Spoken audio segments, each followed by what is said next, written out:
The Columbia Workshop presents Richie the Great for a tour of the small dome in 30 minutes.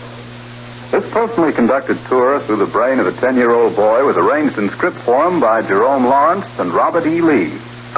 Ladies and gentlemen, are you ready now? Very good. Right this way, please. Just follow the guide.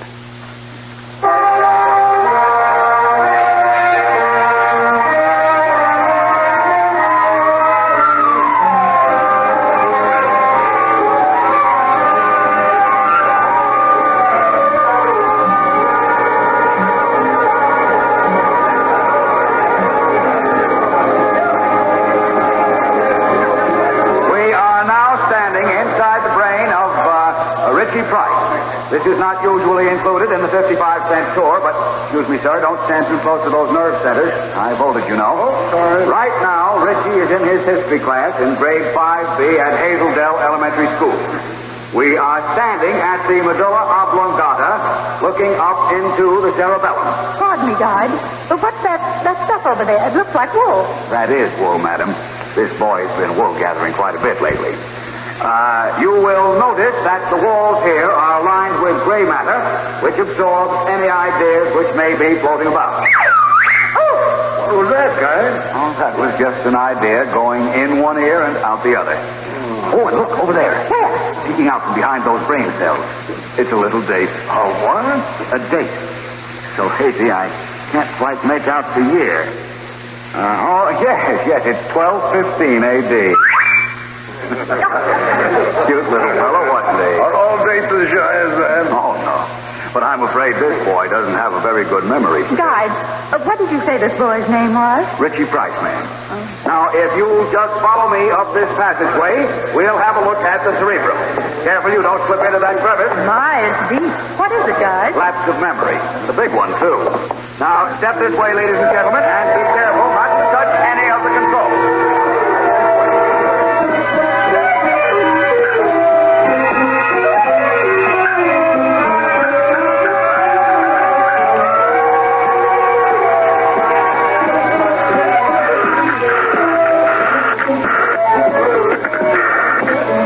We are now in the cerebrum, the largest section of the brain.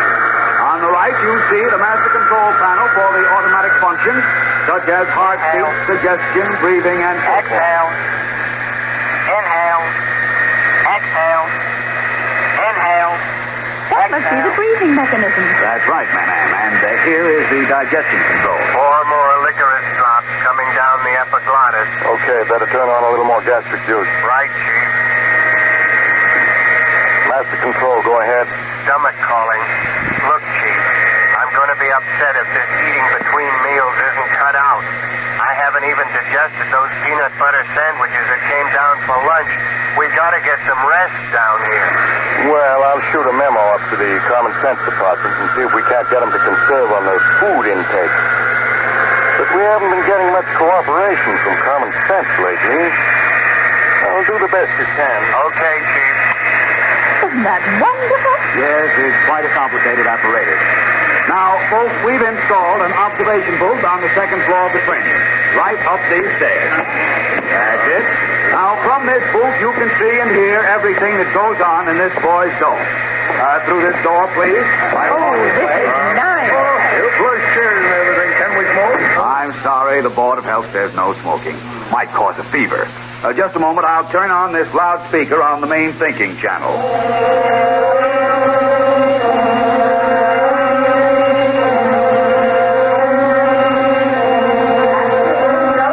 That after his time, King John was the absolute monarch of England. Anything he said was law. That's his history teacher talking. But King John wasn't a good king. He mistreated his subjects, and that's why his barons made him sign the Great Charter. Now, close your history books, children, and we'll take up the general science lesson for today. Reception isn't very good. I'm afraid this boy, Richie Price, isn't paying much attention to his teacher. Uh-oh. The imagination is coming in on the same wavelength. This ought to be interesting. Now, look here, King John. You've been acting awful bossy lately, and we barons are getting pretty sick of it. What dost thou propose, Sir Richie? Thou hast no right to challenge the King of England. Well, now, Your Majesty, we barons have been talking this over just between ourselves, and we come to the conclusion the people ought to have something to say about what's going on. What about it, boys? Yes, Please, Father, why don't you do as Sir Richie asked? He's so handsome. This is none of thy concern, Princess Mary Jane. My liegeman, this is treason. Just get down off your high horse, King John. All we're asking you to do is to put your name on this hunk of paper so as the folks won't have to worry about you not treating them right. Now, I happen to have a fountain pen right here in my suit of armor. And if you'll just sign on the dotted line... I refuse. Thou art traitors, all of you. We mean business, King John. You better sign or we'll have to get tough. Does no man remain loyal to his king? We're loyal, King John, but we just don't like the idea of you having your own way all the time. We want some say-so, too. It's only fair. Sir Richie is right. Sign, Father. Very well, Sir Richie. Give me the pen. There. Take your old paper. Richie, you're so wonderful. It was nothing. Gentlemen. We shall call this the Magna Carta. 3 cheers for Sir Richie.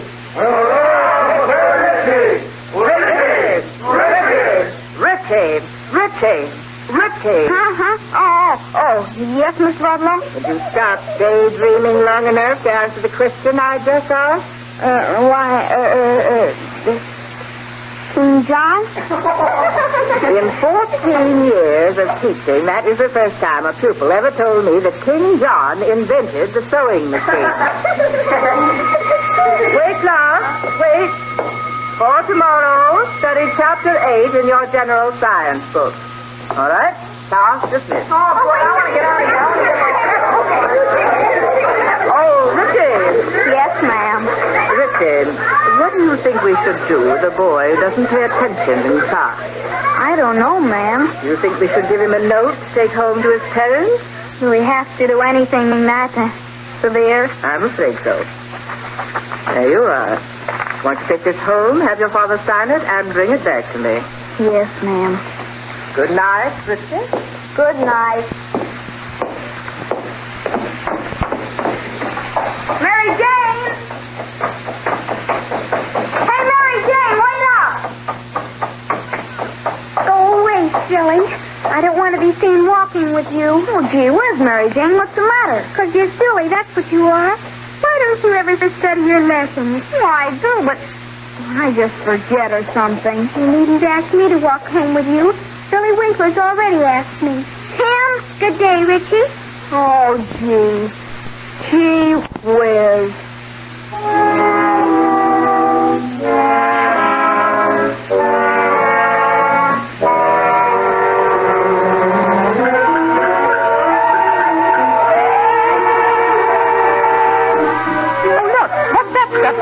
It's just it, ladies and gentlemen. There's nothing to worry about. That low gray fog you see rolling in from the Cerebellum is nothing but gloom. Pure gloom.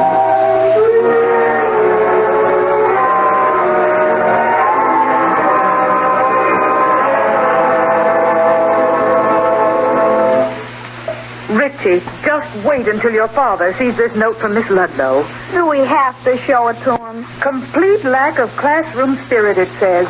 Your father will be furious. Well, maybe we hadn't ought to bother him when he's so worried about the election. When those boys and girls at school go home and tell their folks the kind of boy you are, do you think they'll vote for Daddy next Tuesday? I don't know. Oh, good heavens, look what time it is. Your father will be home any minute. Be sure to brush your hair and clean your fingernails, Richie, before dinner. Remember, your father's invited the Winklers over tonight. Billy, too, is he coming? Yes, and I want you to be a little gentleman. Oh, no. After all, Mr. Winkler is one of the most important men in the county. That's And if we want Daddy to be elected state assemblyman, we'll have to be very nice to the Winklers. Good heavens, the carpet in here is all scuffed up again. Richie, get out the vacuum cleaner and run it over once. The Winklers are so fussy. Okay, Mom. Now, hurry. They'll be here any minute. Billy Winkler, he's a stinkler. Billy Winkler, he's a stinkler. Now it's vacuum cleaners and sewing machines. Who cares about them? Someday I'll invent something big, like an airplane. Zoom, zoom, zoom.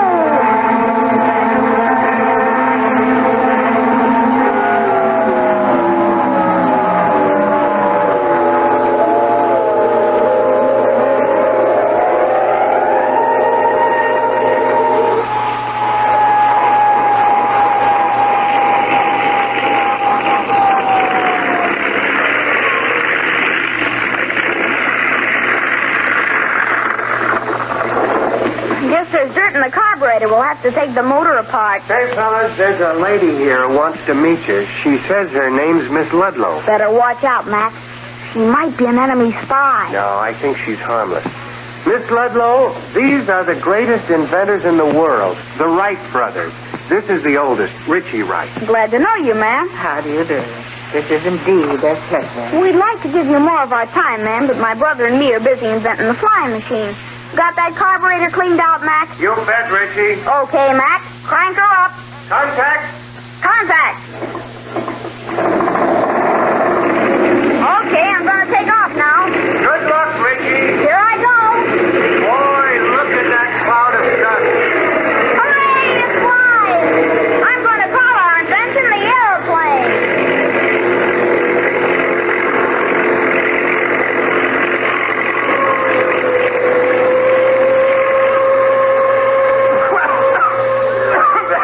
What the devil are you doing, Richie?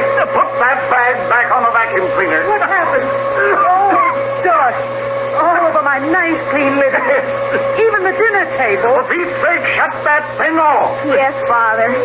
Racing around the room, spraying dust all over the place. Look at those piano keys. What will the Winklers think? The one night I wanted to impress them, and the house looks like a pigsty. Good Lord, there they are now.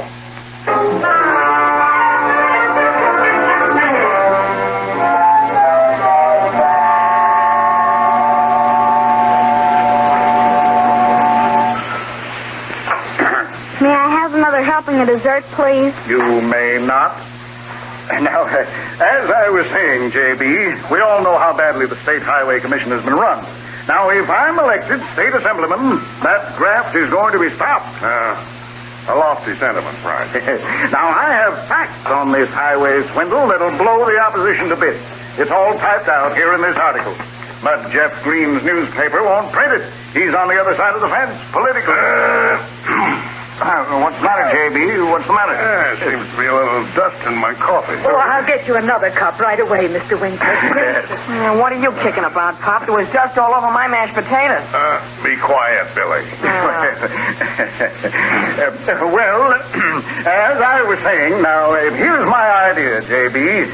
Get an appropriation from the party funds to print up and mail a copy of this expose to every voter in the county. Why, the election would be in the bag. There'll be some more coffee along in a minute. Why don't we all go in the living room and have it there? Yes, a good idea. Richie, you take Billy up to your room and show him your electric train. Does he still play with electric trains? Run along, Billy. Okay. Now, it may run into some money, J.B., but as I see it, it's the only sure way to get the vote, please. Come on. Okay, I'm coming. Don't you folks ever clean your house? Well, sure we do. We got a maid that comes in every day. Oh, who wants an old maid? This is my room. Gee, it's small. Well, let's see your train. It's all set up over here. It's got automatic signals and it'll stop on a dime. Watch. See? Isn't that keen? That's for kids. What else you got? I got some boxing gloves. Here, try them on. I don't like boxing gloves. Come on, I'll show you some. I don't want to. You said you didn't like kid stuff. Well, this ain't kid stuff. Come on, put up your deuce. Hey, wait a minute now. Don't you hurt me. It's easy, see? You lead with your right, and then with your left, like this. 1, 2, 1, 2, 1, 2, 1, 2, 1.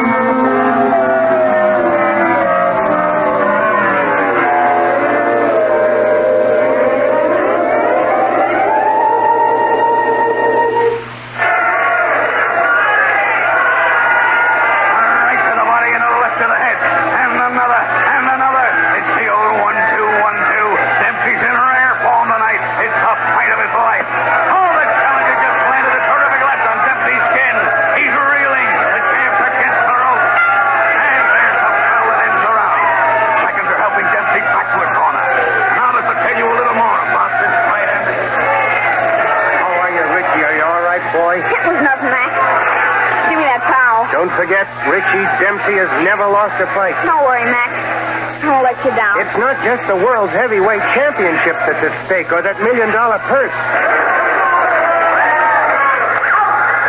Richie, Richie, what happened? What's Billy doing there on the floor? Hey, wake up, son. Wake up. Oh, he was just playing. The boy's out cold. Mother, get some smelling salts. Oh, dear. Oh, what happened? Never mind, Mrs. Price. He's coming too. Are you hurt, son? Oh, my chin hurts. He hit me in the chin. Richie, would you mind getting our coats? I'd better get the boy home. Yeah. But, J.B., what about the election? What about that? We'll have to forget the whole thing for now. And Price, if that was my boy, he'd get a good talking to. Good night. Good night. I guess Mr. Winkler was sort of mad, wasn't he, Dad? Richie, Yes, Dad. you wanted me to be elected state assemblyman next Tuesday, didn't you? Well, sure, Dad. Well, there isn't a chance now. Mr. Winkler was the only man who could get that article of mine published and circulated. Would you like to take away my allowance for a week? Richie, your mother and I are going to give you just one more chance. If I hear of your misbehaving just once again, something drastic is going to happen. Ella, is there any aspirin? Yes, in the medicine chest. Well, I'm going to lie down for a while. This is one of the most hectic evenings I've ever spent. Mom, Yes, Richie. did you give Dad that note from Miss Ludlow yet? I gave it to him, but he just stuffed it in his pocket. I don't think he's read it yet. You don't, huh? Mom, was it in his suit coat pocket or his overcoat pocket?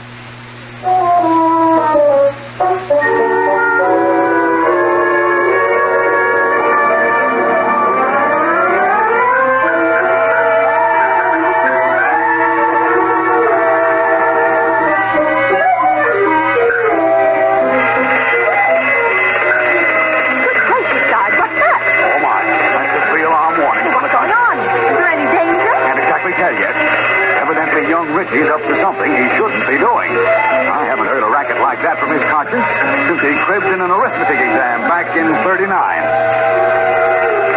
Say, guys, isn't it getting fainter? Yes. I'm afraid he isn't paying much attention to it. Uh-oh. What's going to happen? Well, let's tune in on the visual channel and see what he's up to.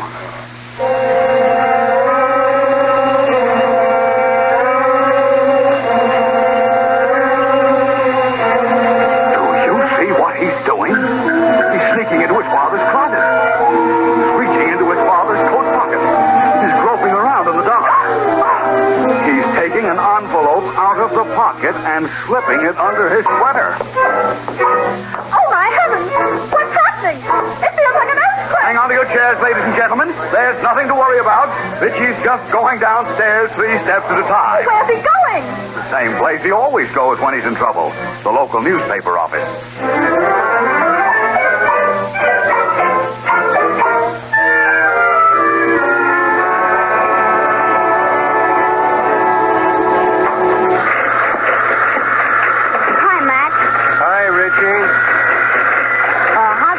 Business, Mac. Pretty slow. Everything set up for the morning edition? All but the editorials. I'm just running them on the linotype now. Wait till I shut the linotype off. Can I linotype some on the other machine? Maybe. Well, Richie, spill it. Huh? Spill it. What's on your mind? Oh. Gosh, Max, nobody understands me except you. You're the only friend I've got in the world. Trouble at home? Trouble every place. Guess I dinged my dad's chance of being state assemblyman. Got bawled out of school, and Mary Jane doesn't like me anymore, and everything. Mm-hmm. Where was you running from just now? Home.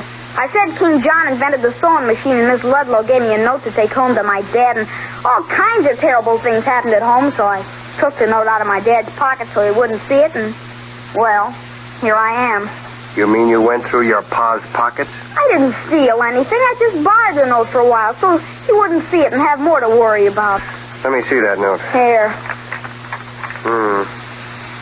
Miss Ludlow write this? Yeah.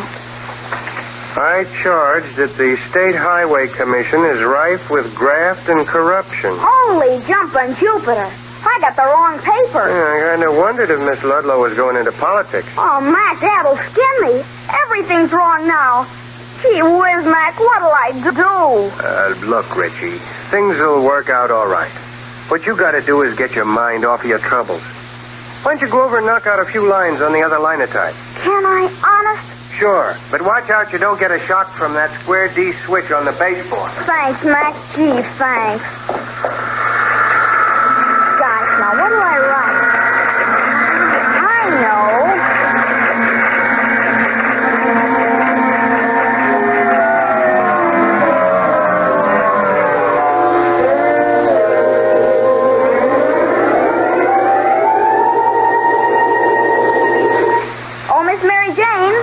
Mary Jane. Yes, Mr. Franklin? Bring your notebook in here. I want to give you some dictation for Poor Richie's Almanac. Yes, Mr. Franklin. Take a maxim.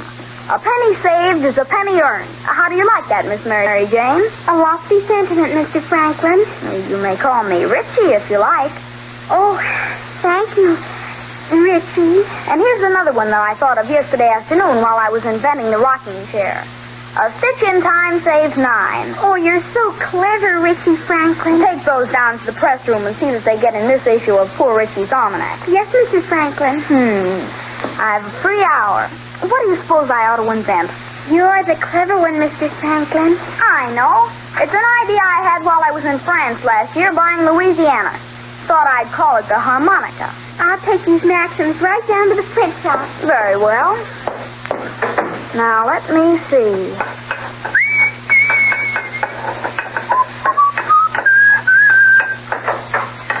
Is there anything else, Mr. Franklin? Well, it's all finished. Listen. Oh, it's wonderful. You're so clever, Richie Franklin. It's nothing, really. Come in. Mr. Franklin, I have a scoop for Poor Richie's Almanac. Now, just calm down, young man, and tell me what this is all about. Mr. Franklin, I charge that the Continental Congress is rife with graft and corruption. Here, this paper will explain everything. Miss Mary Jane, would you please hand me my bifocal? Yes, sir. Thank you. Why, this will blow the opposition to bits. Every voter in the American colony should see a copy of this expose. And you're the only man who can publish it and circulate it in Poor Richie's Almanac. It's very fortunate that yesterday I invented the linotype machine. Otherwise, we could never get this out in time for today's issue. Come with me. What an amazing machine.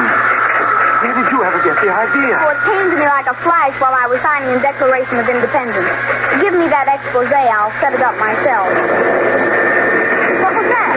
It's beginning to thunder and lightning out, Mr. Franklin. Lightning! That's just what I've been waiting for. Miss Mary Jane, get me my type. Here it is, Mr. Franklin. Come with me. I'll help you launch it, Mr. Franklin. Thank you. There she goes. Now hand me that key, Miss Mary Jane. Here you are, sir. Oh, I wonder what you're going to invent now. I think the kite's up high enough. Now watch carefully. I'm going to touch this key to the kite string. Oh. See that? Oh. I'm going to call my invention electricity. Ouch! Richie, I told you you'd get a shock if you touched that square D switch. After all the times I've let you play with that linotype, you ought to know better. Gosh, I burned my finger and it hurts. Here, let me see it. Ow! That's kind of a bad burn. Does it hurt? We better go next door and I'll give you some first aid. Joe, I just finished setting up the editorials. They're right here on the linotype machine. You don't need to copy read them. We're late. Just lock them up on the editorial page, will you?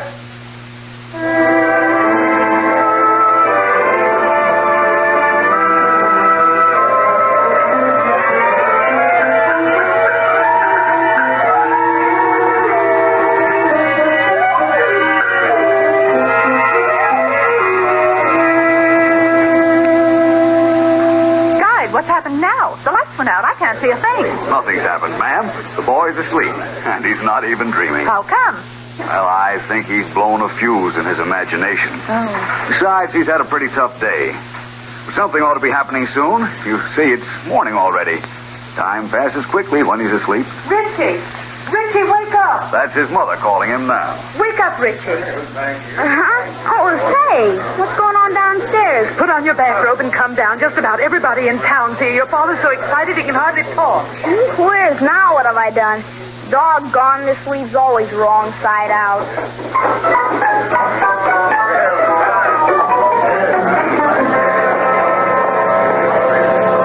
Bryce, that's the cleverest political political move that's ever been made in this state. And you're as good as in office right now. Well, thank you. That editorial of yours has blasted the State Highway Commission wide open. What I can't understand is, Price, how you got the opposition paper to print that editorial of yours.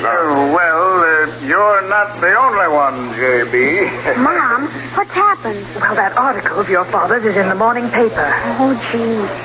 Hey, what's Mary Jane doing here? She came over with her father. Oh, dear, I wish I'd put those new curtains up yesterday. Everybody in town's here to congratulate your father. A brilliant article, Price. Brilliant. Frankly, though, I don't quite get that reference in the last paragraph to the Continental Congress. Well, there are a number of people here who didn't understand that. Ralph, I'm so proud of you. But how did that article get printed in the paper? Well, I'm darned if I know. Somebody must have just taken it out of my pocket and... Say, Richie. Yes, Father? You didn't happen to take anything out of my pocket last night, did you? As a matter of fact, I did. I just meant to get the note from Miss Ludlow because you were so upset. I got your article by mistake, and I was going to put it back honest, I was. But how in blazes did it get into the paper? Well, I went down to see Mac, and he let me play with a linotype machine. I guess I set up your speech. I guess Joe made a mistake and put it in the form. I guess it got in the paper. Please don't be mad. Mad? Well, folks, I want you to meet my boy. Gee whiz. And if I'm elected on Tuesday... You will be, Ralph. Well, then, all the credit goes to Richie here. Why, if it weren't for what he did, I wouldn't stand a chance of being state assemblyman.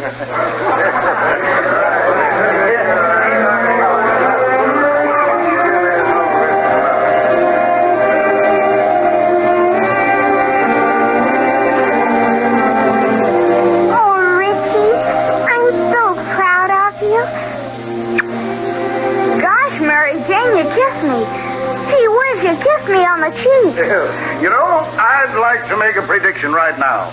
I'll bet dollars to donuts that my boy Richie will be one of the great political leaders of his day.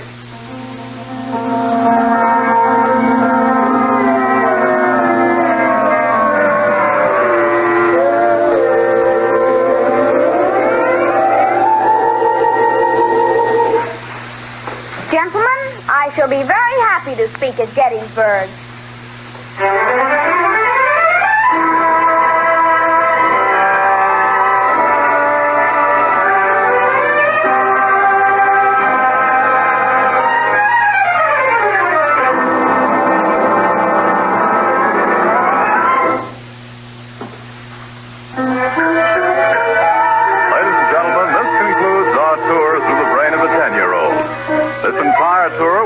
Inside the heads of Jerome Lawrence and Robert E. Lee, the authors, and was conducted under the auspices of the Columbia Workshop with John Dietz as director. We wish to thank Richie Price, played by Skippy Homeyer, for so kindly lending us his cranium for this tour.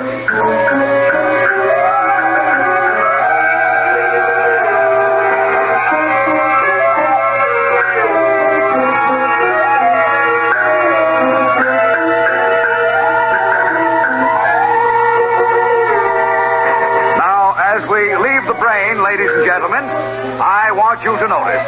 This is the nervous system, this is the digestive system, and this is the Columbia Broadcasting System.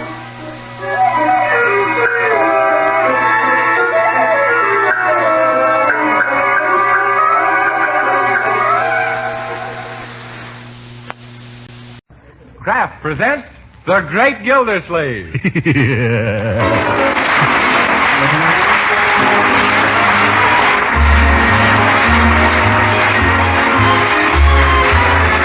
The Kraft Cheese Company, who also bring you Bing Crosby every Thursday night, present each week at this time Harold Peary as the Great Gildersleeve, written by Leonard L. Levinson.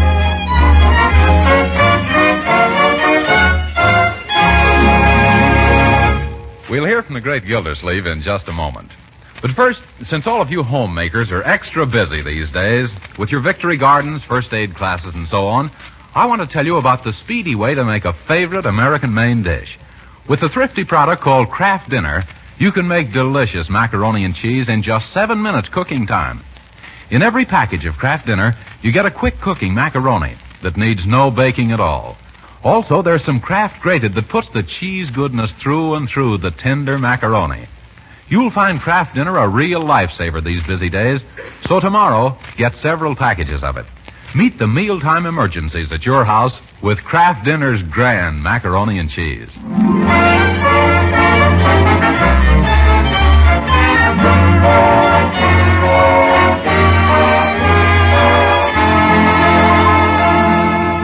Did you ever lend an organization your living room for a meeting and then find that you weren't invited to attend? Well, that's what's happening to Throckmorton P. Gildersleeve. The Summerfield Little Theater Group is meeting to discuss plans for their summer barn season, and the Great Gildersleeve is out in the hall complaining to Bertie the cook, who had nothing to do with the matter.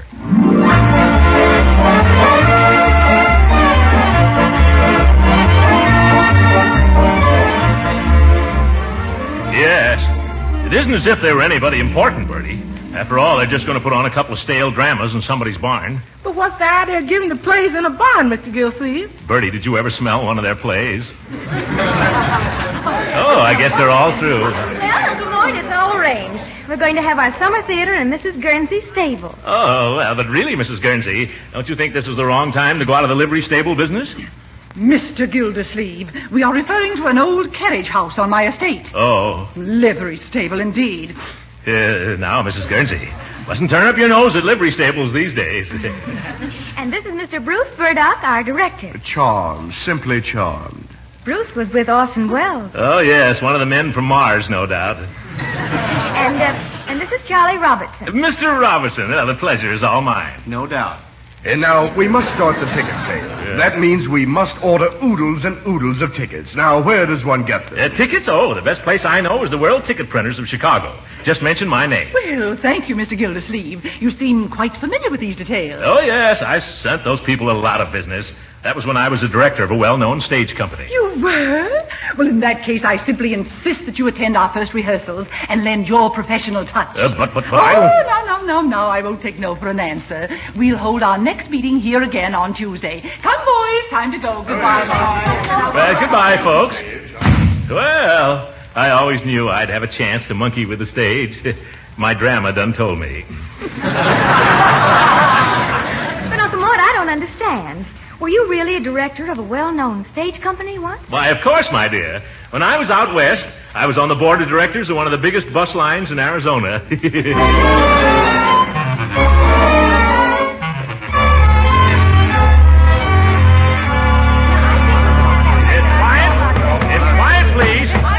Quiet, please. I think our first play should be something down to earth. Some show so simple that the most stupid person will understand. Understand? Oh, yes, Uncle Mort. I thought they would. Now, I just happened to dig up a beautifully written play that was a magnificent success at Princeton when I went there. In fact, the author had to take 22 curtain calls. My goodness, I couldn't straighten up for a week. Well, what was the name of your play, Uncle? Deep in the Heart of Maryland. Would anyone like to hear the plot? You would? Well, okay. Now, I'll play all the parts myself. The first act opens in the drawing room of ex-Governor Silsby's mansion, the Shingles. We discover an old Southern mammy, Auntie Freesia, as she speaks.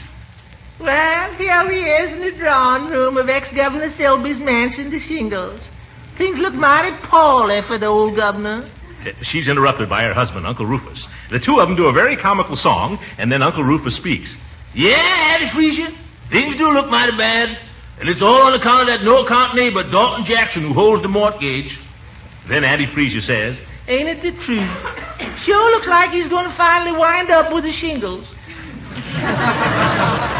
Then Dalton enters, a very mean character, lower than bunions on a snake. Dalton says, I brought these flowers for Miss Lavinia. Please inform her of my presence. Then he comes down to the footlights and whispers, Little does the fair Lavinia suspect that I am a married man with a wife and 7 children in Altoona, PA. Lavinia, thinking that the visitor is another, trips into the room. Oh, excuse me, she says. I didn't know it was you, Mr. Jackson. Ah, my proud beauty. You thought I was that young whelp Crandall Berry, eh? Oh, no, I didn't. You did. I didn't. You did. You didn't. I did. You did. Did I? But I could go on like this for hours, folks. It's simply chock full of sparkling dialogue. Oh, but really, old fellow, this isn't our type of play. You're right, Brucey boy. Oh, I forgot to tell you, Brucey, old boy, you play Crandall Berry, the hero. Oh, is that so? Uh-huh. You're shot right smack in the middle of Act Second. And really, you had no idea how I'm looking forward to your death scene. Yeah. You know, Charlie, on second thought, maybe it isn't such a bad choice after all. What was yes, and there's a fine part for you, Charlie. Will you wake up, please? You'll be ideal as Lavinia's... Don't go to sleep during the rehearsal. I didn't even hear you. You'll be ideal as Lavinia's weak-willed, spineless brother, Sibley Silsby. Oh, do you really think I'm the type, really? Yes, really. But definitely, Charlie boy. Now, Marjorie, you can play Lavinia. Oh, that should be fun. Uh-huh. Dottie Dobson from next door can play the ingenue, and I think we'll try Judge Hooker as ex-Governor Sibley. And the rest of the parts will be easy to cast. All except the Southern Mammy. Are you going to play that role yourself? Oh, no, I've got somebody. Bertie! Oh, yes, sir? Bertie, have you ever had any ambition to go on the stage? Oh, undoubtedly. Oh. Then we've got a nice fat part for you in our new show. A fat part? On me, that'll look good.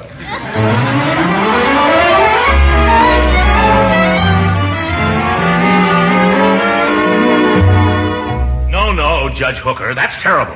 All right, Bruce, give him his cue again. Oh, all right. But, Governor Silsby, you don't understand. I do understand, but the trouble is, you don't let me get a word in, Edgewise. Judge, try to get it right, or else on opening night, Hooker will get the hook. Go on. All right. My boy, I can remember when this plantation stretched as far as your eye could. See?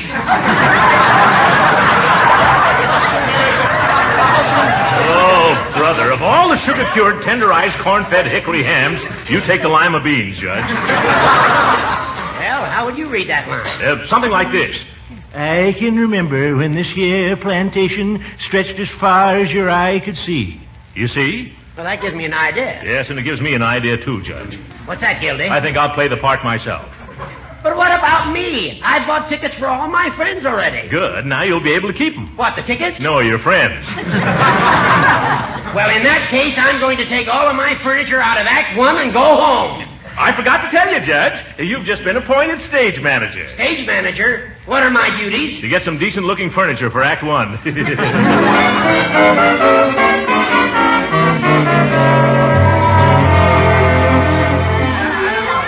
right. Call the cast, Leroy. All right, everybody. On stage, please. Ready for dress rehearsal. On stage, please. Oh, Uncle Mort, I'm so excited. How's my makeup? Oh, fine. Only don't blink those big eyelashes so fast, my dear. It sends a draft to the theater.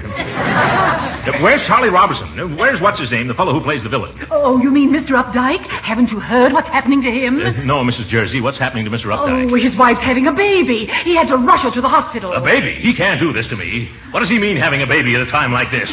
I tell you, I simply won't have it. But Uncle Mort, who's going to read his lines? Of course, I know him, but I'm doing the governor already. But I could do 2 parts for the dress rehearsal. However, Mr. Updike better cut out these monkey shines and be here for the opening tomorrow night. Ready, Uncle Mort? Yes. Places, please. Oh, there you are, Charlie. Yes, here I am, but I can't stay long. Why not? I've just been drafted. Oh, my goodness, I was sure the Army would skip you. Well, the only thing we'll be able to do is open tomorrow night is the box office for refund. I have a wonderful idea. Charlie played your younger brother, didn't he, Marjorie? Yes. Then why not have your younger brother take Charlie's place? I can't. I've got the candy concession out in the audience between acts. But, Leroy, you'll sell twice as much candy if the people can buy it from somebody in the cast. I know. When I was with Maxwell's comedians, I caused more broken hearts and decayed teeth than any other leading man in the tent show business. Well, jeepers, I never thought of that. Okay, I'll do it. Fine, now we're all set. Let's get started. Where's Bertie? Here I is, Miss Gildersleeve. Where's the fellow to play Uncle Rufus? What fellow to play Uncle Rufus? Mr. Gildersleeve, you never assign that part to anyone. Great jumping jeeps. Do I have to do all the thinking around here? Do I have to do all the work myself? No, Unc, but it looks like you'll have to play all the parts yourself. You mean portray Uncle Rufus as well as Dalton Jackson the Menace and Governor Salsby the grandfather? Well, you can try, Uncle Mort. You're a big enough man to play all 3. Marjorie, but how am I going to keep from bumping into myself coming in and going out? I'll be in a daze before the evening's over. Yeah, Punk, it looks like this is going to be one of your bad dazes.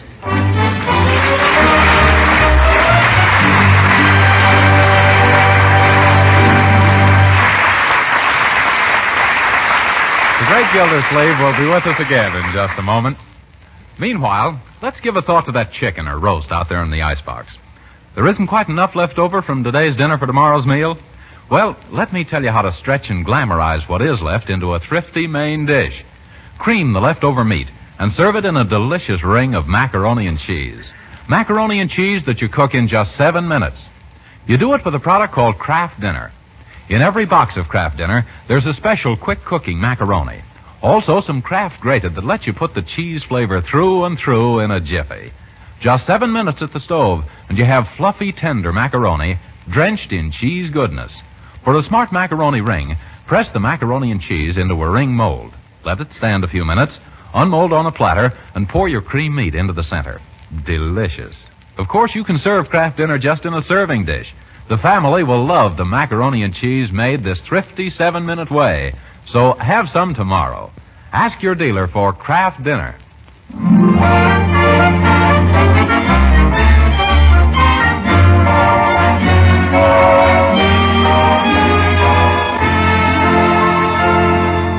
And now back to the Great Gildersleeve.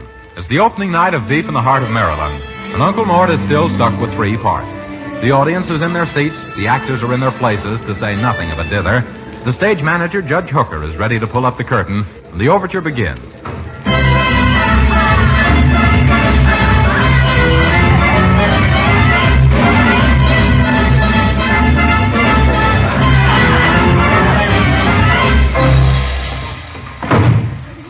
Well, yeah, we is in the drawing room of old Governor Silvy's home to Shingles. And things looks mighty bad for the old governor. I wonder where my husband, Uncle Rufus the butler, is. Now, who can that be? Who's down and knocking at the door outside? Well, who's you expecting? Except your joy and pride. Now, I can hear you grumbling, Mr. Rufus Brown. Just keep on knocking, Ruf, you no-good clown. Come on now, baby. Won't you let me in? Has you been a gambling, honey? Did you win? What's that you mumbling? I just lost my shirt. Rufus, you's gonna get hurt. Oh, now, Sugarfoot, wait a minute now. Rufus, Baptist, Johnson, Brown. What you gonna do when the rent comes down? What am I gonna say? How am I gonna pay? What you gonna tell them at the FHA? You know, I know that times is tough. Landlord gonna take us off of their cup. Rufus, Baptist, Johnson, Brown. What are we gonna do when the rent comes round? Rufus, Baptist, Johnson, Brown. What you gonna do when the rent comes round? What am I gonna say? How am I gonna pay? What you think we're gonna feel another day? Now everything's unsettled now. As I feel this all unsettled in house. Rufus, Rastus, Johnson, Brown. What are we gonna do when the rent comes round?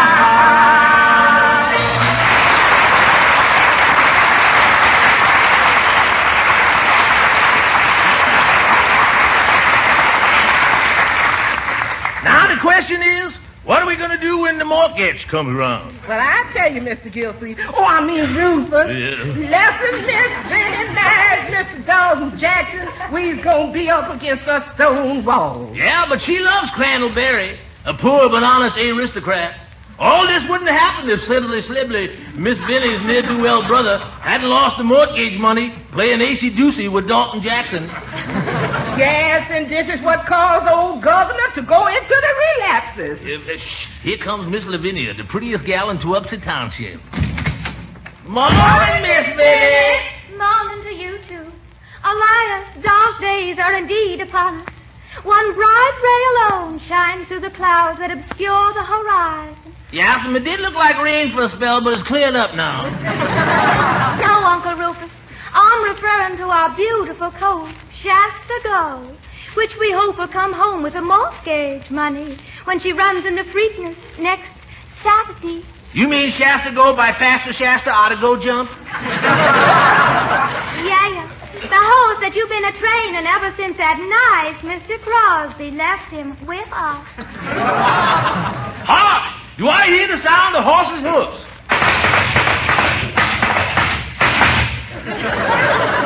Yes, Ruth, that's Thornton Jackson. Come to call on Miss Vinnie. He seemed to be in a hurry. Ruth, go out and hold his horses. Yes, Missy, I'll go. Oh, Mr. Gildersleeve. Mr. Gildersleeve, hurry. You'll have to play the villain after all. But why, Mrs. Holstein? Where's Mr. Updike? Oh, he couldn't come tonight either. Last night he couldn't come because his wife was having a baby. What's it tonight? Twins. Quick, quick. Here's Dirty Dalton's coat and hat. Boy, and is it dirty. How'll I ever get this burnt cork off, Leroy? Oh, I know. Hooker, lend me a clean handkerchief, will you? Surely. Here you are, Gildy. Thanks very much. Hey, what's the idea? Quiet, Judge. There's a show going on. There you are, Mr. Gildersleeve. How soon do I go on? Not for another hour, Dottie. Oh, I'm so excited. I've been rehearsing my part for 2 weeks now, and I only hope I don't forget any of it. How many lines have you got? Only one. I run out and say, "Oh, Lavinia, your grandfather, he's sinking again." Or maybe I should say, "Oh, Lavinia, your grandfather, he's sinking again." Hurry, Unc, they need you on stage. Marjorie's run out of dialogue, and she's stalling the audience. Have I got all the black off my face, Leroy? Yeah, but... Give me the plug hat. Here I come, Miss Vinnie. But jeepers, Unc, you forgot to take the burnt cork off your hand. Oh, that's right. At last, Miss Vinnie. Kindly excuse my hands. I've just been greasing my horse. To what are we indebted for this visit, Mark Jackson? Miss Lavinia, are we alone? Let me look. I feel a vague apprehension that the reddish glint in his eye bodes no good for me. Yes, we are alone, Master Jackson. Good. At last, me sinister plans will bear fruit. I've been waiting for this moment. Now I have you in my clutches. No, unhand me. Bring those foul fingers from that fair form, you cur! 'Tis Crandallberry, the poor but honest young aristocrat. He whom I love. Curses foiled again. Begone, blackguard, and remember, he who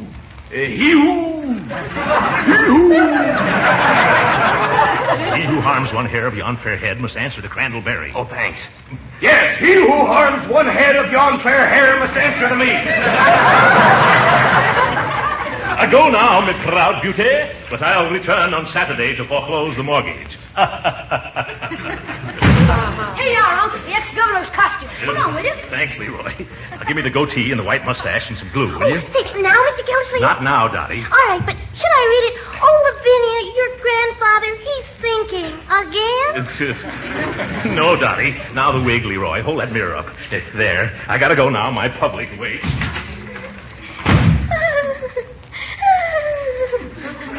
Why, Vinnie, you're crying. I just can't help it, Grandpapa.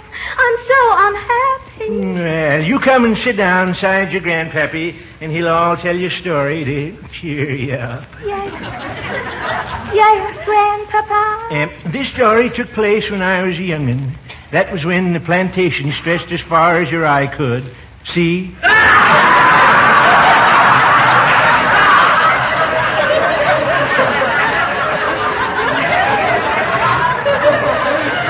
The stable hands must be enjoying themselves. Well, anyway, this is the story of Bessie.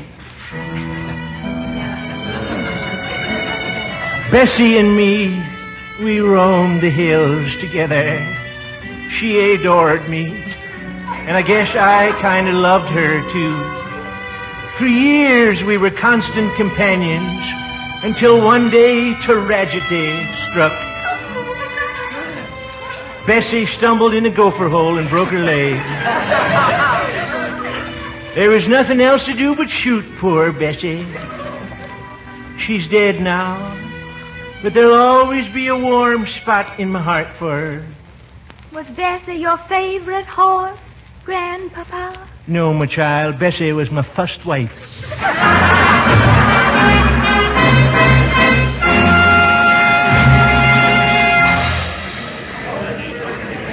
Now tell me, Mr. Palin, how do you you like the play? Quite amusing. Some of the actors are excellent.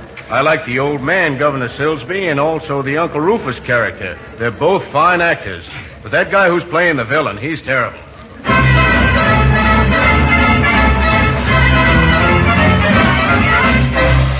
Well, here we is at Shasta Gold Stall at the racetrack on the afternoon of the Big Freakness Handicap.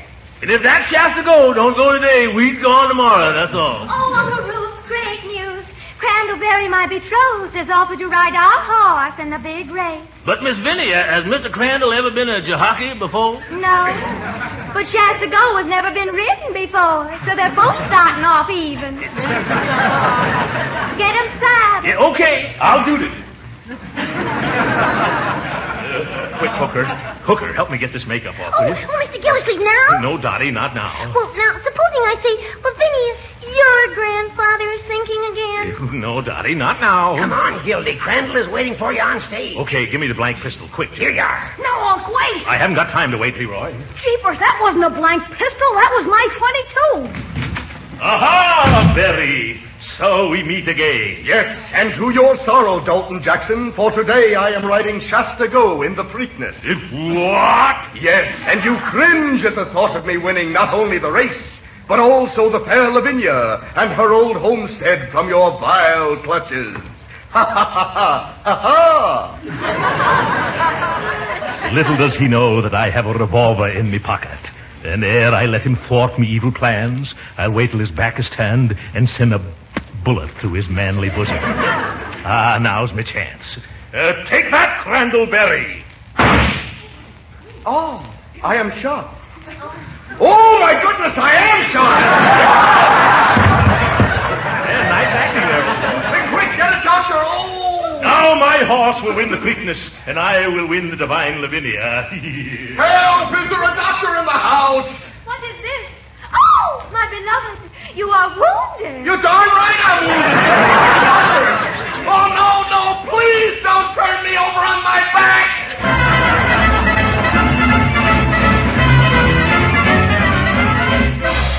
Well, here we is, still at the racetrack.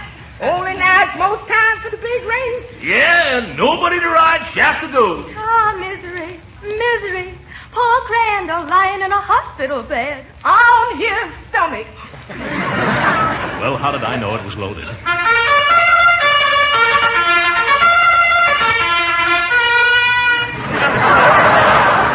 I go into the post. Every horse but Shasta Gold. Oh, woe is me, and all is lost. Stop! I will ride Shasta Gold. Sibley, my ne'er-to-well, a brother. Yes, I who have brought naught but shame and sorrow to my dear sister and my poor ailing grandfather. I will ride Shasta Gold to victory. Oh, for corn's sake. Come, there isn't a moment to lose. Quick, Sibley, mount Shasta. Very well. Hasten, Sibley, dear.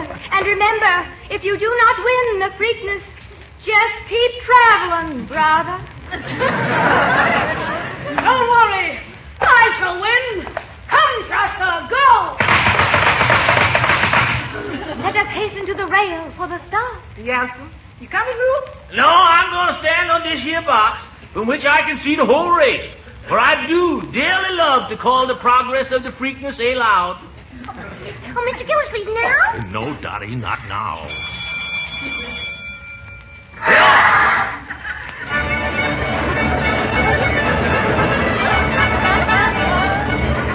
Shasta Gold broke back, beautiful start. Now she's streaking in the turn. And it's Mel's Pride first. Downbeat second and Nancy Quinn third.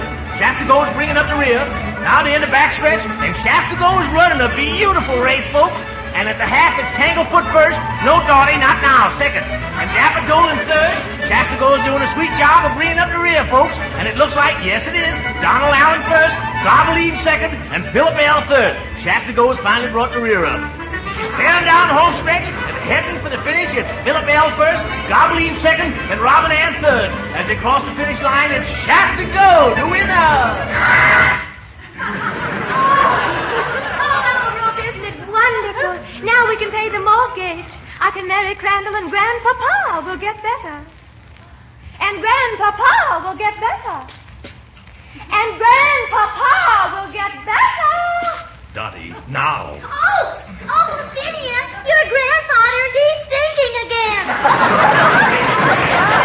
Oh, my. Quick, Uncle Rufus, rush back to the shingles and tell Grandpapa how Shasta Go won. The good news may save his life.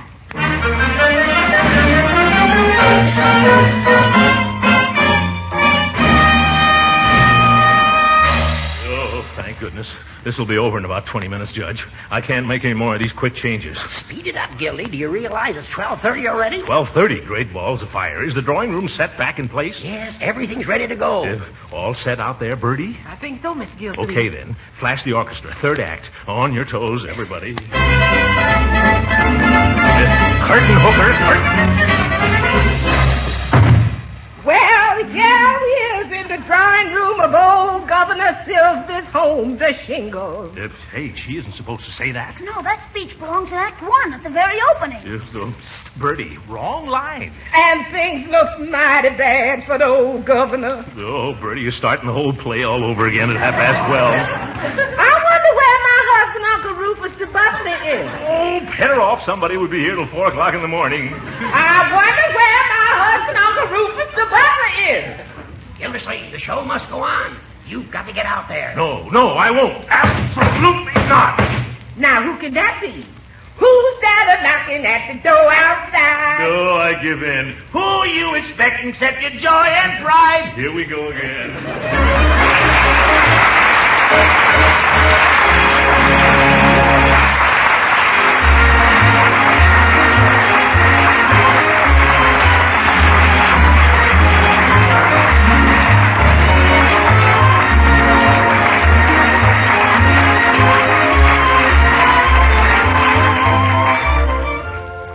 Mr. Gildersleeve, this is Mr. Whalen, a talent scout from RKO Pictures. Oh, a talent scout. Yes, I want to sign up a member of the cast. Oh, no.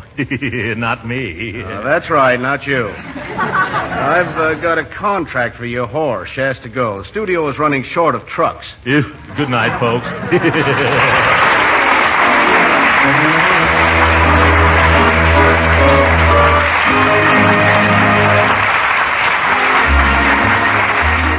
Original music heard on this program was composed and conducted by William Randolph. This is Jim Bannon speaking for the Kraft Cheese Company and inviting you to tune in again next week at this same time for the further adventures of the Great Gildersleeve. We Americans are mighty lucky. We have the right foods in abundance, the good, nourishing foods that help make us strong. And here in America, the right foods need not be expensive. Take Parquet margarine, for example. The delicious spread for bread made by Kraft. Parquet margarine is one of the right foods that help make America strong. Yet Parquet is so downright economical, you'll feel free to use all you need. You see, Parquet margarine is a highly nutritious food, one of the best energy foods you can serve, and every pound contains 9,000 units of important vitamin A. What's more, Parquet is the margarine that tastes so deliciously good as a spread and used in cooking, too. So note it down. Order delicious, economical Parquet margarine tomorrow. Just ask for Parquet. P-A-R-K-A-Y. Parquet margarine made by Kraft. This program has reached you from Hollywood. This is the National Broadcasting Company.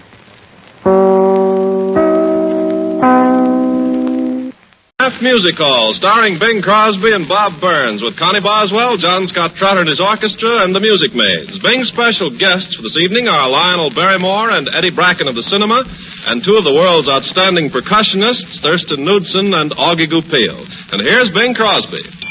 There are blues that you get from worry. There are blues that you get from pain. And there are blues when you're lonely, for you're one and only. Those blues you never can explain. There are blues that you get from longing, but the bluest blues that be are the sort of blues that's on my mind. They're the very meanest kind. blues my naughty sweetie gives to me. There are blues that you may get when you start to worry. There are weary blues, dreary blues you get from fame.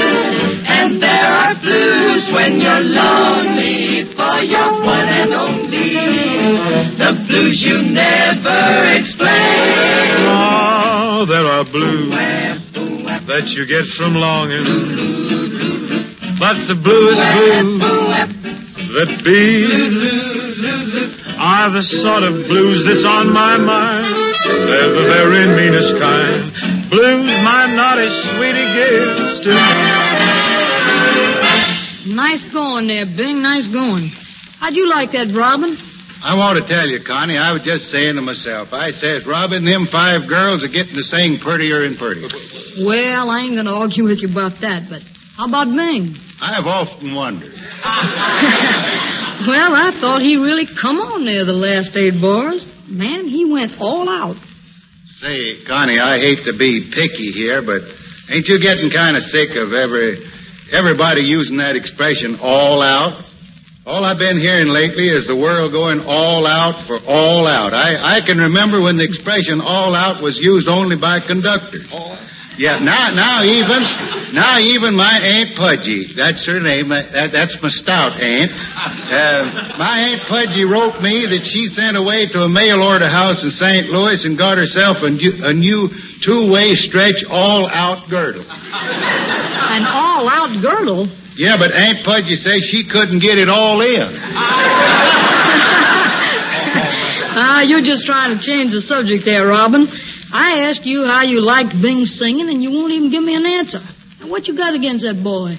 Well, now, what makes you think I got anything against Bing? Why, I worship the ground that man walks on. At least I did worship the ground he walked on. When was that?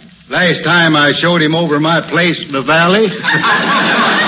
And so, friends, we leave Brogswell and Squirms, a guy and a gal killing the people on the runway of the Waldorf Cellar, and dissolve back into the old Kraft Music Hall, where over and above the aforementioned characters, we're happy to have with us such notables as Eddie Bracken, star of RKO's picture Too Many Girls, Augie Goupil and Thurston Knudsen, percussionist extraordinaire, and Mr. Lionel Barrymore. Yesterday, Lionel Barrymore finished his work with Wally Berry on Metro-Goldwyn-Mayer's new screen version of The Bad Man. And today, Lionel started on another tour of duty as Dr. Gillespie in the Kildare series. Always one of the busiest Barrymores in Hollywood, Lionel hasn't really let down on his work in years. It's a wonderful thing, Lionel. I mean the way you've been appearing in one picture right after another, year after year after year. I don't know how you stand it. I don't know how the public stands it. Don't worry, if they'll hold still for Bob Hope and me, they'll take anything. Bing's right, Lionel. I mean about you working so much. With 3 of you Barrymores in the business, I don't see why you have to do all the work. Well, Bob, my sister Ethel was always the talented one of the family. As for me, work's developed into a sort of bad habit. Now, John became the greatest Hamlet of his generation. Played in Shakespeare's hometown, too, which is a top spot for an actor. Now, after that, there wasn't much in particular left for him to do. So he's been doing that mighty well ever since. I certainly can't deny that. You know, he goes on the radio right next door with Rudy Valley in just a few minutes. It's a funny thing. Now, John's next door with Rudy Valley and me here with Bing Crosby. If we could only find a crooner for Ethel now. Say, why don't you do something about that, Bing? Why don't you mention Ethel's name to Dick Todd? Dick Todd and I are not speaking.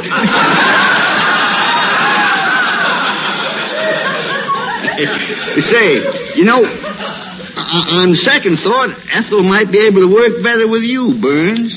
Well, now, Lionel, I'm awful flattered to hear you say that. Yeah. I think she'd be fine with you.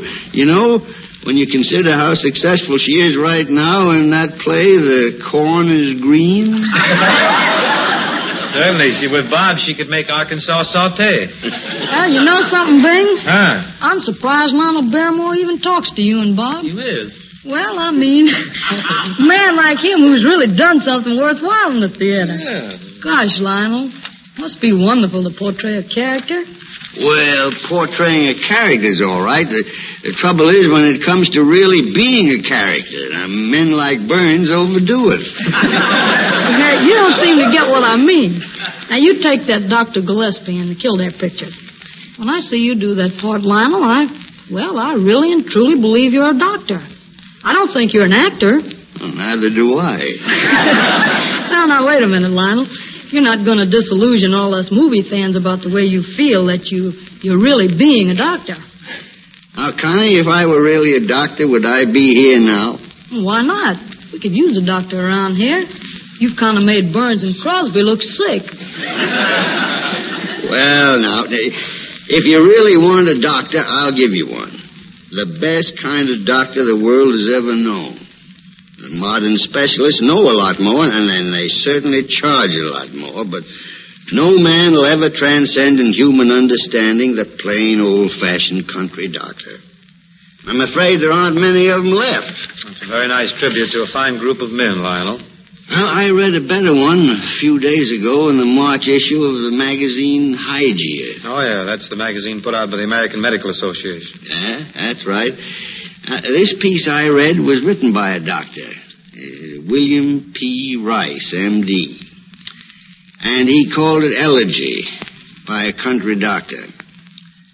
It goes like this. Should I meet death somewhere today, though I should cringe, my head I'd bow. I'd have to meet him anyway in some such place sometime, somehow. Though my humble life's been passed in poverty, distress, and strife, I'm satisfied to go at last. I've had my day. I've lived my life. I've known a mother's tender care, the love light of her soft blue eyes, the pleading of her evening prayer, the crooning of her lullabies. I've known a father, stern but good, who earned our bread by sweat of brow, a man I never understood while there was time. But I do now. I've known a sweetheart's first shy kiss, like nectar from the gods above, a golden honeymoon of bliss with her who bore me sons to love. No wealth in houses, stocks, or bonds may take the place of baby's smile. The heart tugs of his tiny hands are things that truly are worthwhile. Through him, when I'm returned to slime, the spark of life God gave to me will march down corridors of time till time becomes eternity. I've known delusions, grand but vain, have been puffed up till I nearly burst, then found my sanity again in pain and hunger, toil and thirst. I've known grim foes and loyal friends, and both have helped to mold my soul. Both aided me to meet my ends, assisted me to make my goal. Midst loud applause, some fights I won, or coming foe in combat fair, against some sore defeats I've run, by all abandoned, save despair. Though better men have fought me down, some few rewards have come to me. I've got some standing in my town. I've earned a medical degree. I've practiced amongst God's helpless poor, who couldn't stand the great expense of calling experts to their door. Their thanks to me was recompense. I've held out hope to ailing folks, and many fevered brows I've laved, allaying fear with quips and jokes. I think perhaps some lives I've saved. I've helped babes draw their first sweet breath at midnight or the break of day. I've eased the agonies of death. I've helped to lay the dead away. I've seen the horse and buggy go, the electric spark make day of night, the advent of the radio, the ocean spanned by airplane flight. I've seen the cinema mature and greater gifts of God to man, free surgery brought to the poor, serums, vaccine, and salvarsan. I've been weak. I've played the knave. I've run out on men whose cause seemed lost. I've been strong and I've been brave. I've stuck and reckoned not the cost. And when I reached the Elysian sod, beneath the bright and golden shore. I hope to see the face of God and dwell with him forevermore. So let him come. Let death come. Bear my living soul away, change my body into dust. I've lived my life. Yes, I've had my day. That's mighty beautiful, Lionel. Well, now, the author, Dr. William P. Rice, will certainly appreciate your saying that, I'm sure. If I were Dr. Rice, I'd certainly be happy to have heard my poem get such a wonderful reading. See, I didn't know you liked to read poems, Lionel. I'd been to see you a long time ago about the works of my portrait writing Uncle Oliver. That's my Uncle Oliver Wendell Hink. Well, now, I'd be delighted to meet you, Uncle Oliver, Bob. You know, I could break the news to him that you didn't really invent the bazooka. A fellow named Joshua blew down the walls of Jericho with a big bass bazooka. You get yourself out of that, Bob, while I sung once, didn't I, or did I? Yeah, I sung. You go ahead, Connie. You make it even, Stephen. You sing. Yeah.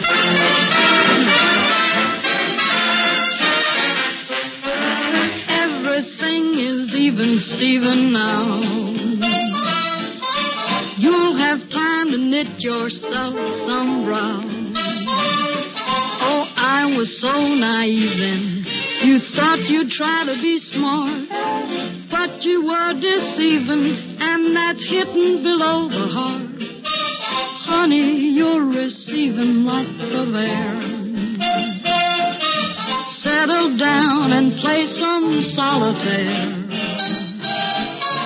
Pardon me, for I am leaving. Got a new love to believe in. Everything is even, Stephen, now.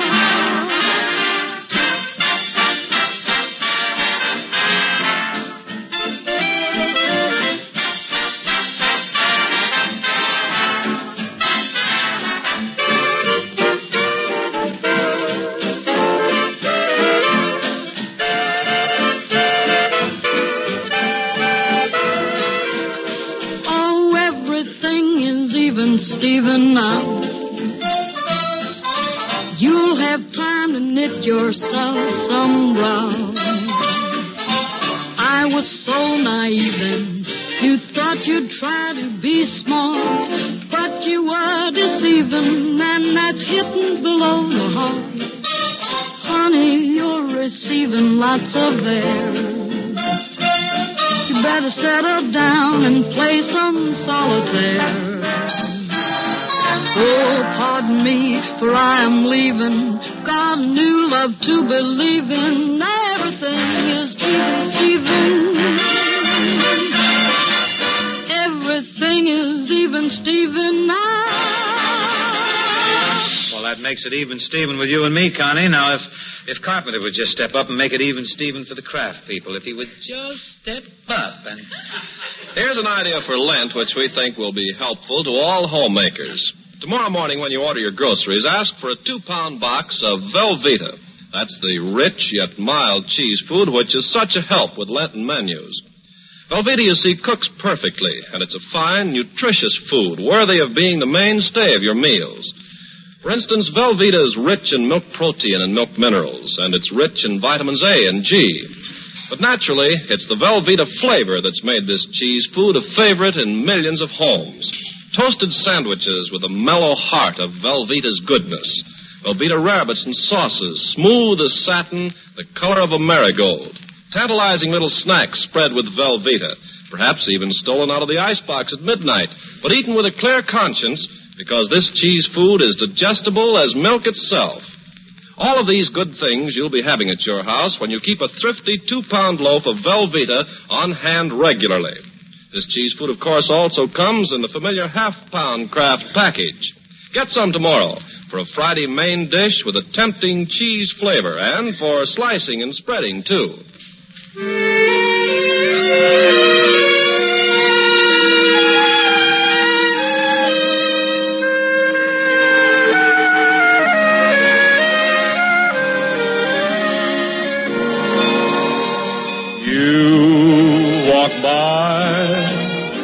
enchanting as a dream.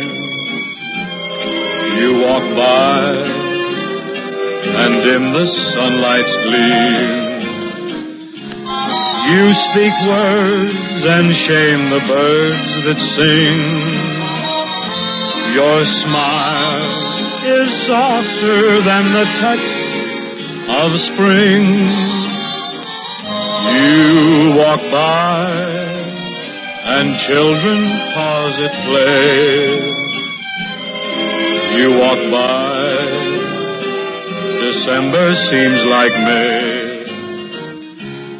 Heaven is right here and not above when you walk by, my love.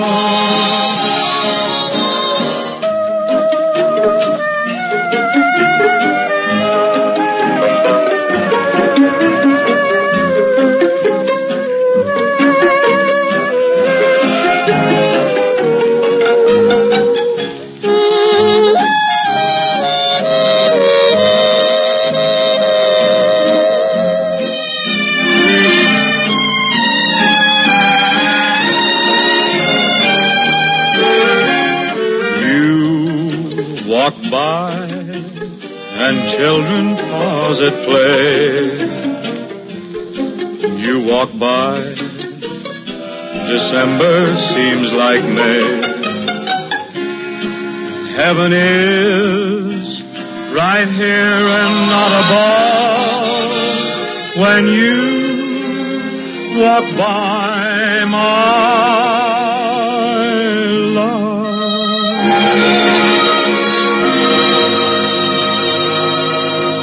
Well remembered for his standout work in George Abbott's RKO picture version of the Broadway stage success Too Many Girls, Eddie Bracken, Nick's Crack and Eddie Bracken, is one of Hollywood's most recent and most successful acquisitions. You'll catch him soon with Joel McRae in Paramount's forthcoming film, Reaching for the Sun, and you'll love him. At the mall, Eddie's busy over on the same lot. He's trying to snare a snicker or two from Bob Hacker Hope in a job called Caught in the Draft. Never knowing where said draft might strike next, we invited young Eddie Bracken over to the old Kraft Music Hall at his earliest convenience, hoping that he'd get here before being apprehended by the long arm of Selective Service. Well, that's nice of you to say that, Bing, but if it wants me, the service can't be so selective. Oh, I don't know, Eddie. Seems to me you're just the type of fine young American manhood the service is looking for. Wait until they get a load of my fine young American flat feet. Well, regardless of your lack of arches, Eddie, the service that I've known, the service I've dedicated my life to, the service will find a place for you as the service has found a place for many a lad like you. In fact, Eddie, when I retired, it was a lad like yourself who took my place. He'd worked himself up from the ranks in the service, but not without some difficulty. Oh, no, not without misgivings. Well, do I remember one day when he came to me, his eyes bloodshot, his voice cracking, almost hysterical. I can't stand it. I can't stand it. I tell you, it's not human. Up and down, up and down. Call me quitter if you want to. Call me deserter. Do what you want to me, but I'm through. Do you hear? I'm quitting the service. Gad, lad, pull yourself together here. Think what you're saying. I'm quitting the service, I tell you. Quitting. You've been drinking. No, I haven't been drinking. I've been thinking. That's also forbidden in the service. An elevator operator is not expected to think. That's why I don't want to be an elevator operator. You don't... Now, pull yourself together, lad, and be glad that nobody heard you here. When you've been in the service longer and grown to understand it better, you love it. I know all there is to know about the service. I'm not the first in my family to run an elevator. No, and if you can remember your directions, you shan't be the last. Just think, someday you might even get to be a starter like me. I don't want to be a starter like you. Instead of going up and down, you stay on the main floor and play with your castanets. Here.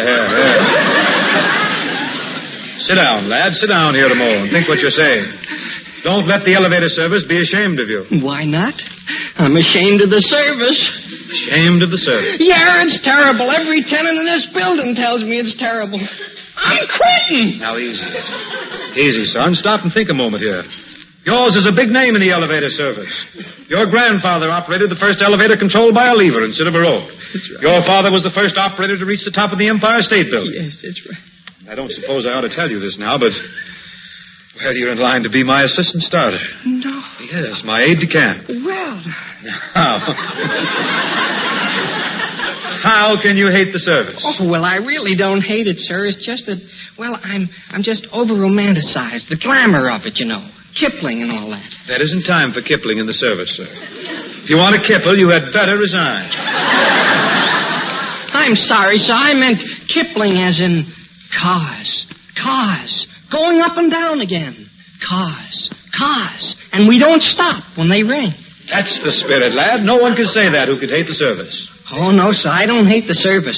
Sometimes it makes me feel very high. And other times, as today, I feel very low. Every elevator operator has his ups and downs. That's the trouble, sir. Just up and down, up and down. Sometimes I feel as though I'm in a rut. I joined the service to see action. And you are seeing action, my boy. Captain Crosby, do you think I'll ever be able to run my elevator sideways? Sideways? What are you saying, sir? No. Are you trying to destroy what hundreds of men have spent their lives building up? Have you no regard for tradition? Are you trying to tear down the system? I guess it's no use. I guess I'm just not meant for an elevator service. I wish I joined the Navy. Now, there's real service. See the world. Why, I haven't even seen the 28th floor of this building. How long do you think a guy can stand that local run to the 9th floor and back? Have you ever seen what's on the 9th floor? What? A fat man with an umbrella. Sometimes I feel as though I'd like to stop for him. Well, you'll get a faster car than the local to the 9th someday, son. Why don't you practice a little? Practice at home with the dumb waiter. The dumb waiter at home? Mm-hmm. But that's me. Yes, I see. At any rate, you must remember that we can't move too fast. A butterfly must be a caterpillar and crawl before he can fly. Oh, I guess you're right, Captain Crosby. I guess I'm just too impulsive. There's no place for impulsiveness in the service, lad. A man must be steady. And as the cannibal chief said as he threw the missionary into the pot, a man must be seasoned. Yeah, but why must a man be corny? Please, Bracken. For a moment, I'm going to ask you to forget that I'm your superior officer. Think of me as your father. Well, all right, but it's not going to do my ego any good to come in fifth. You know, son, I'm not as young as I used to be. Someday I shall have to retire. We all come to it, you know, someday. Yeah. When I do, there must be a man ready to carry on in my place. Uh-huh. I'd like to have that man be you, son. Oh. And don't forget, the man who gets promoted to my job gets a prize. He does? Could I say it, sir? Oh, no. You've never felt the thrill, the mental, physical stimulus of starting a flight of elevators, of marching up and down the hall in front of all the cars, ignoring civil questions, coming smartly to attention in front of each car, eyes bright, head erect, and then... And then, sir? And then saying, take it away, and clicking your cricket. Gosh, that's wonderful. May I click it? No, son, not yet. Not until you've won the right to click it. Proved yourself worthy of the service. Proved yourself capable of starting an elevator. Proved yourself worthy to stand with men whose names are written large in the history of the elevator service. Men like Skittlesby. What did he do? Skittlesby? Why, he kept...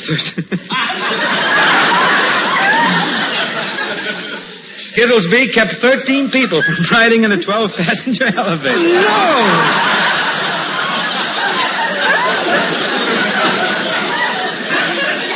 Fantastic feat of heroism.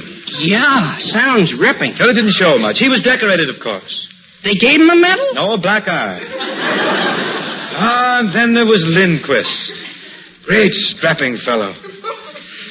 You should have seen him handle a notice. What a man with a notice. He did 40 floors in 5 seconds flat. What happened to his passengers? They ran second. Oh, tell me more of this fascinating lore.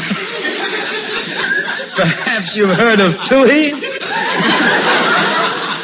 You don't mean two-way Toohey, who went blue-hee. The same. Lost in action. Lost in action because he was a dreamer. Oh, what happened to Toohey went bluey, Captain Crosby? He drove his car like mad to the 55th floor, and he was never heard from again. You mean he never came down from the 55th floor? He never came down.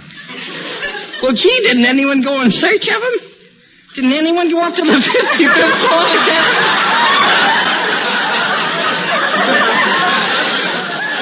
Quite impossible, son, quite impossible. Because, you see, the building only had 43 floors.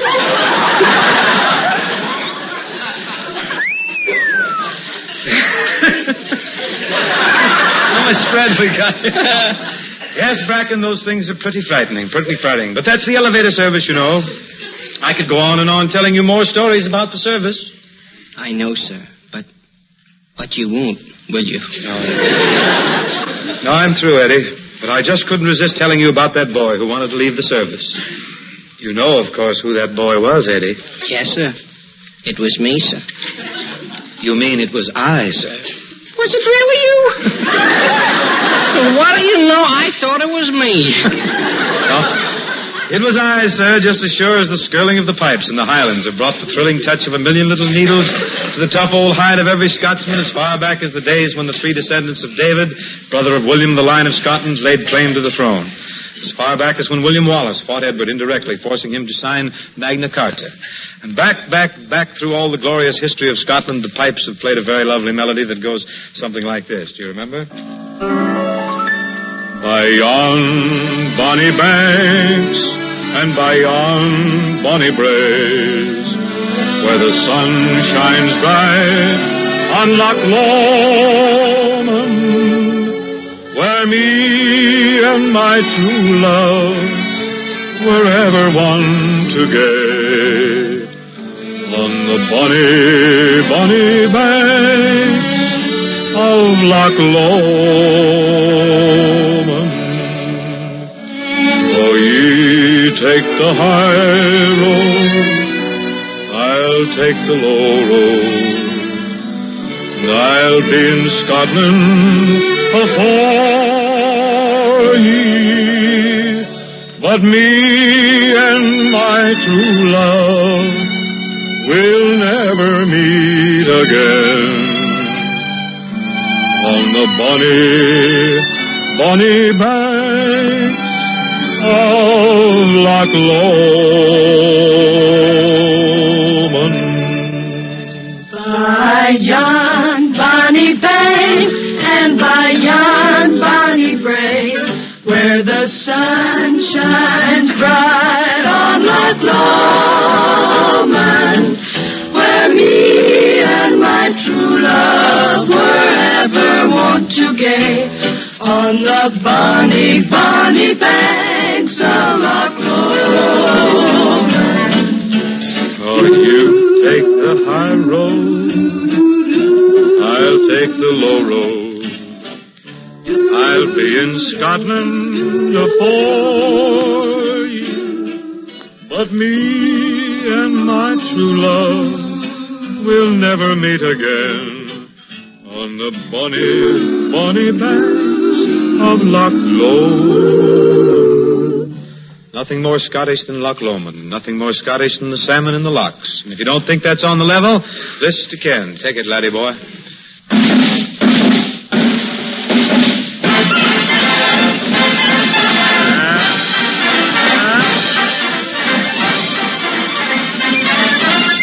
If you'll pardon my saying so, Dr. Crosby, have you ever thought of taking up ice skating? Taking it up, sir. I've long been considered quite a cutter on skates. Yes, a bit of a blade on the blades. That's so. That's right. That's funny. I've never seen you over at Pasadena or the Polar Palace or the Pan Pacific. Oh, those are all inside rinks, Carpenter. I'm an outdoor man. Well, in that case, if you prefer ice skating at an outdoor rink, surely you can pick one out of the three most popular outdoor rinks. Huh? Well, here's the list. Oh, yeah. The three outdoor rinks are... You're listening to Same Time, Same Station, the best of old-time radio. And I'm your host, Jerry Hendigas. I have suspected, Dr. Crosby. Those are the three rinks. Coast-to-coast rinks. Yes, big rink. Well, glad to told me, Carp. Couldn't be sure whether you rang a rink or whether your ring was rank. I did, but check with me later, will you? While I proceed as rapidly as possible with Kraft Music Hall business, from which I will be only too happy to include yous out. I figure I'm going to be kept busier than a bird dog here now with Burns and the Thurston Knudsen Augie Goupil percussion group. Got Connie Boswell and this John Scott Trotter treatment of Manhattan, an old Rodgers and Hart song. Scotty and Connie whirled it a bit while I was sunning in Sun Valley. Did you hear it, Bing? Oh, it come in like puree Mongo. Could have been worse, you know. Could have been gumbo. By the way, Bing, did you like the way John Scott and I decided to treat it? She means she treated it and I beat it. Yeah, but you beat it too late. I'm beating it now, Bing. And if you think it's so easy, you try it yourself.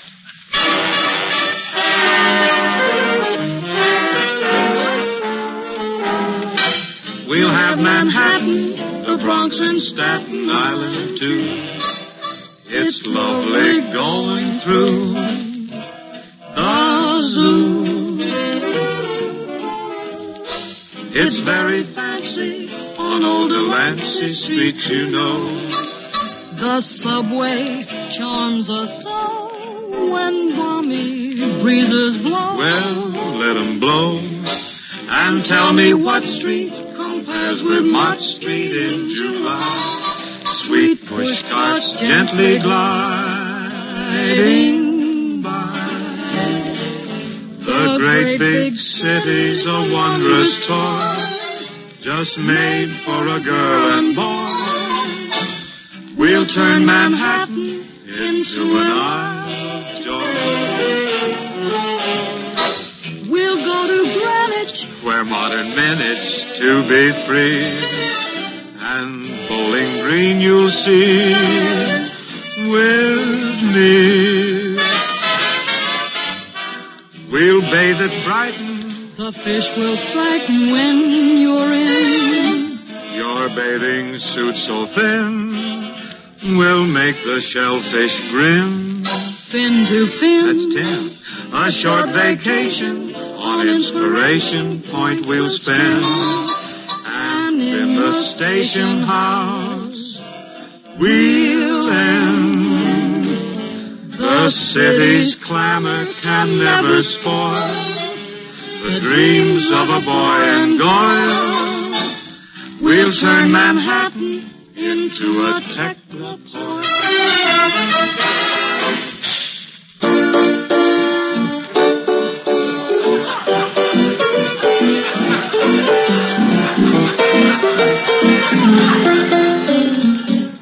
What is that? What? Oh, pardon me, Vic. That's a new number that I'm writing. Listen. Sound like that same old thing. No. New wrinkle? No, listen. Tone higher, huh? Listen to this. Listen to this. Come here. Bum, bum, bum. Bum, bum, bum. Bum, bum, bum. Bum, bum, bum. Bum, bum, bum. Bum, bum, bum, bum. Bum, bum, bum, bum, bum. What do you think of it? I think the words describe it pretty well.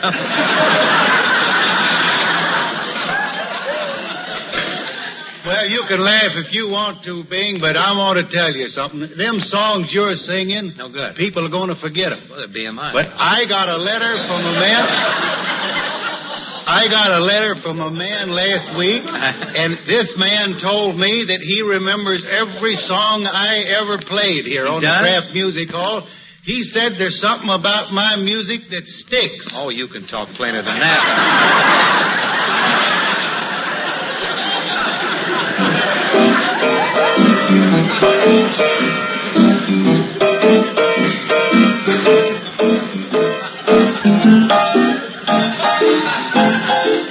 I bet you anything in the world there's a lot of people listening to me out there that wonder how in the world I ever got in show business. Well, I know you're laughing about it, but I'm going to tell you. It all started down home when I won the hog calling championship of Crawford County. And then I started going around and playing the rest of the fairs, doing this hog calling act. It was a regular act.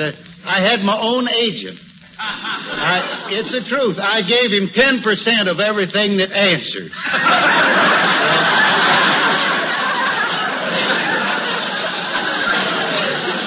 And then I started in vaudeville. I started doing a monologue. And I used a pig in the act there. And that pig had plenty to do. He ate all the stuff that people throw. And then I later on I started playing the piano in my act. I remember because I had to put on another pig.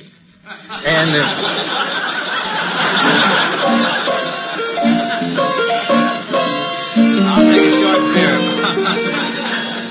I guess somehow or other my heart just ain't in my piano playing tonight. I suppose you noticed it.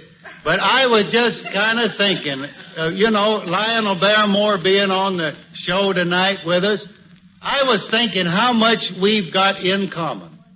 Now all of Lionel Barrymore's, all of his family, every one of them is an actor. Well, so are mine. Now, you may not know this, but now for every member he's got in his family that's an actor, I've got a member of my family to match him. Let's see. Now, he's got his sister Ethel. I've got my Aunt Peachy Sims. He's got his brother John, and I got my Uncle Slug.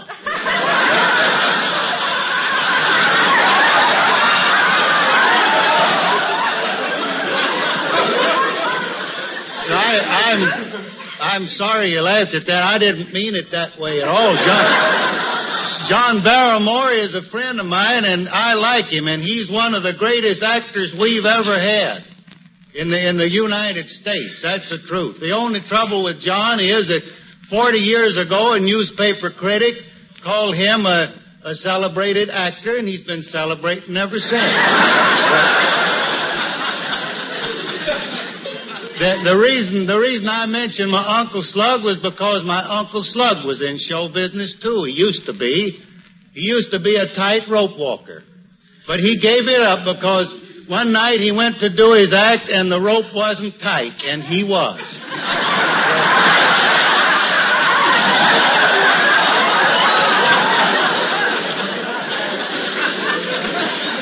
And then the reason I mentioned my Aunt Peachy Sims was because she used to be in show business. She sang in every home talent play we put on in King's Opera House in Van Buren. She used to do a mighty pretty number. I remember the name of it was I Wonder If He'll Miss Me. And I'll never forget this night. She was just pouring her heart out in this song. And when she reached those high notes where she sang, I wonder if he'll miss me, some uncouth man up in the balcony yelled down, if he does, sister, he oughtn't to ever be trusted with a gun again. Do you know, I've never told this before, but all my aunts were in a chorus back there. They danced this chorus on the stage, and they danced in tights. And they called it the Shapes of Wrath. You know, there wasn't a member of my family that wasn't in the show business down there, and there wasn't anybody in the show except my kinfolks. That is, all except my one uncle. That's my Uncle Skinny Flint. That's my stingy uncle. He was in the box office. I can just see him now. I can just see Uncle Skinny sitting there in that box office with a roll of tickets in one hand and a sponge in the other. The sponge was to wrap on the window in case somebody forgot his chain. But now, I don't know why I'm sitting here pouring my heart out to you people. You don't care anything about that.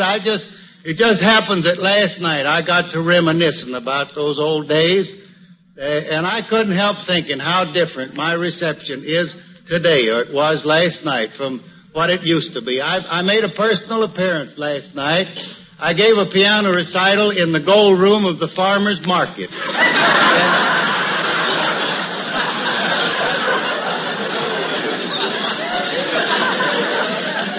And I couldn't help thinking, as I was there last night, I couldn't help thinking what a difference it was in my reception. Have I improved so much, or maybe am I playing before a higher class audience? I didn't know what it was, but it was so different from the days when people used to throw tomatoes. Last night they threw avocados. Yes, sir, I want to tell you a lot of water has run under the bridge since those days. In fact, there's been so much water just night before last, it took the bridge with it.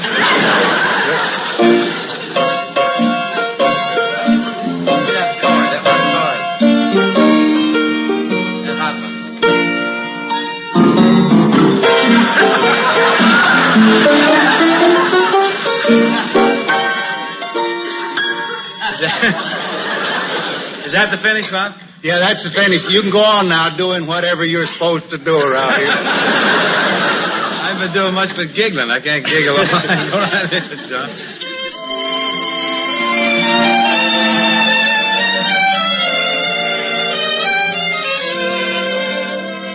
I dreamed that my sweetheart was taking a moonlight walk. I spoke to the moon, but the moon won't talk. I know that silly old moon saw that me. I'm mad at the moon, 'cause the moon won't talk. I've lost my lonely heart. I fell asleep, and when I wakened with a start, she tossed my foolish heart back to the world and kicked the world apart. I'm through. I'll have nothing to do with that moonlight walk. I hate the moon because the moon won't talk.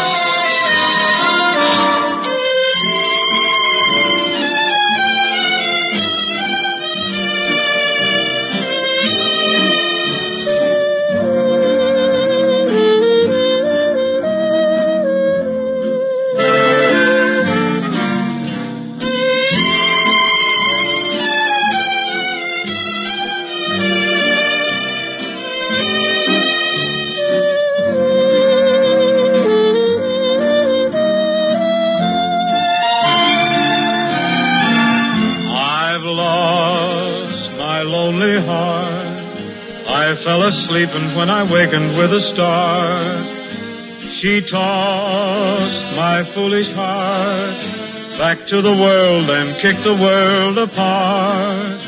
I'm through. I'll have nothing to do with that moonlight walk.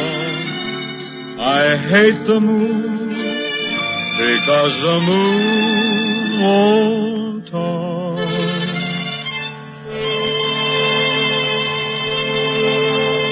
Thurston Knudsen and Augie Goupil are among the country's outstanding exponents of primitive native rhythms.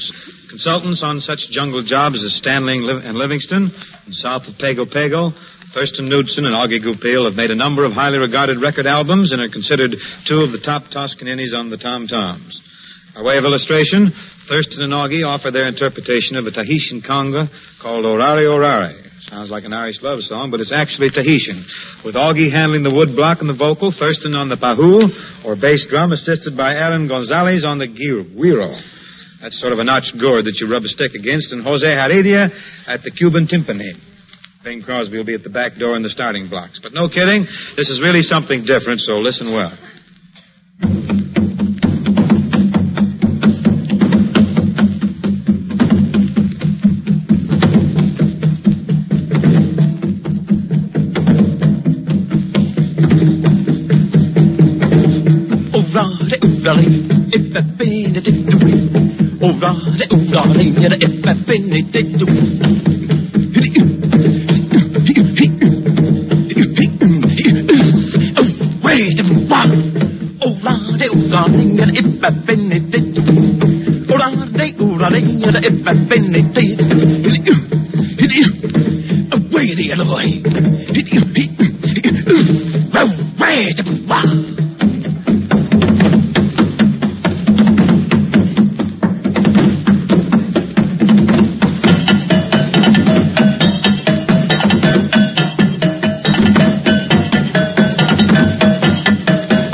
That's what I keep telling them down at the stable, Augie.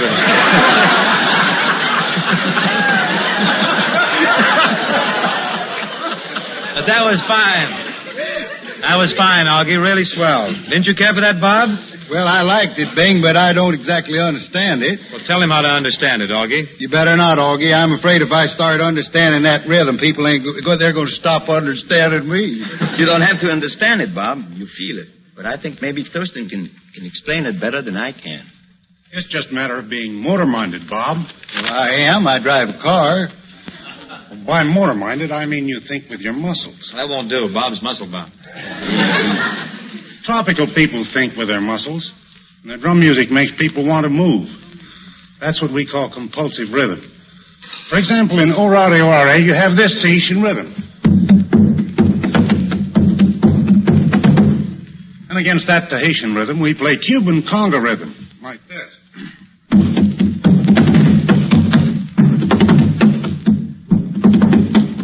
When you hear that, it makes you want to move. Well, if there's much of that going on at my place, I'd be forced to move.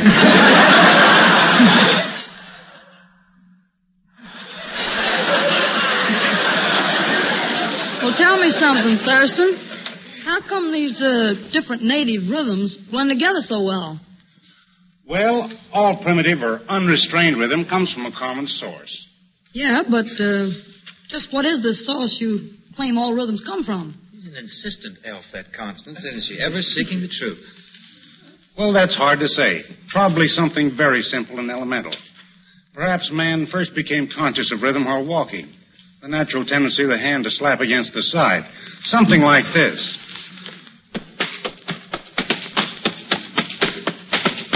Or even a chicken follows the same elementary rhythm pattern when it cackles. Cut, cut, cut, cut, cut, cut, cut, cut, cut, cut, cut, cut, cut, cut. Next time you want a rumble lesson, Bing, drop into your hen house. No, I think I'd rather drop in on Carmen Miranda. We can give you the same effect as Carmen Miranda with a drum. I'd still rather have Carmen Miranda. I see what you mean. I had in mind the effect we get when we play the samba, the dance that Carmen popularized in this country. The samba is another variety of compulsive rhythm, played like this. There's no jerk in the basic rhythm. The singer has to supply the jerks. Seems to leave it squarely up to you, Bing.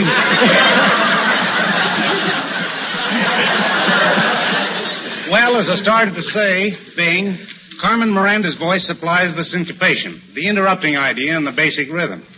She does the same thing with her voice that Bill Robinson does with his feet. It's the primitive rhythm of the Africans beating on their tom-toms. We get the effect in our pahoo, like this.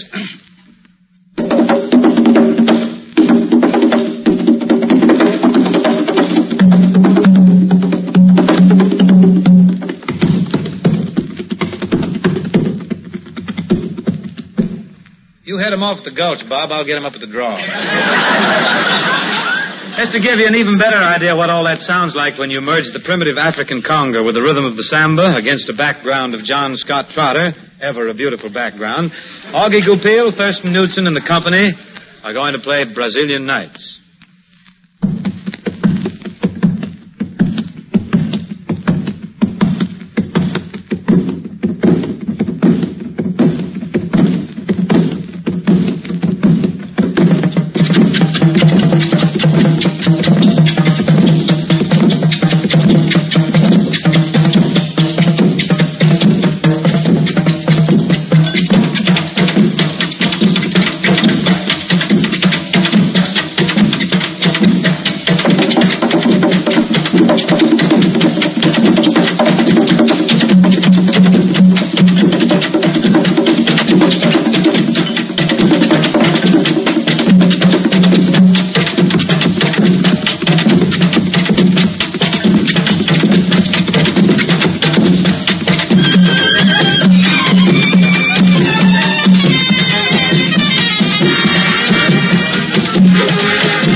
was fine, man. Very interesting, very educational, and one of the best interpretations of South American rhythm that I ever hope to hear.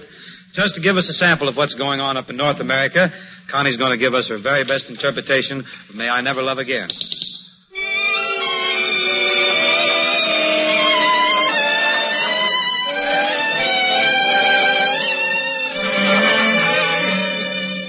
May I never see the sun go down.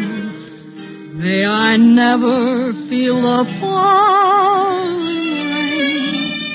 If the love that I declare isn't all that's right and fair, may I never love again. May I never see the blue of the sky, nor the moon and stars down lover's lane. May I never live a day if I don't mean what I say. May I never love again. Sweetheart, when I'm with you, I'm not a foolish pretender. Sweetheart, if you love me too, all I possess I'd surrender. May I never feel your tender lips. May you never take my love in vain. You're the answer to my prayer, but if your love isn't there, may I never, no, I'll never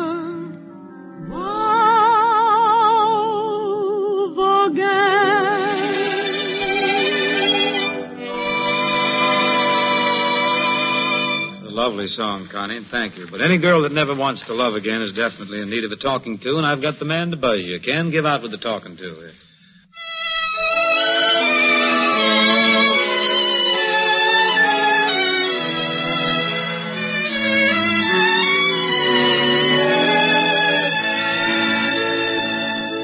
We parted in the springtime of life, Nell and I, with all our gushing joys in their bloom.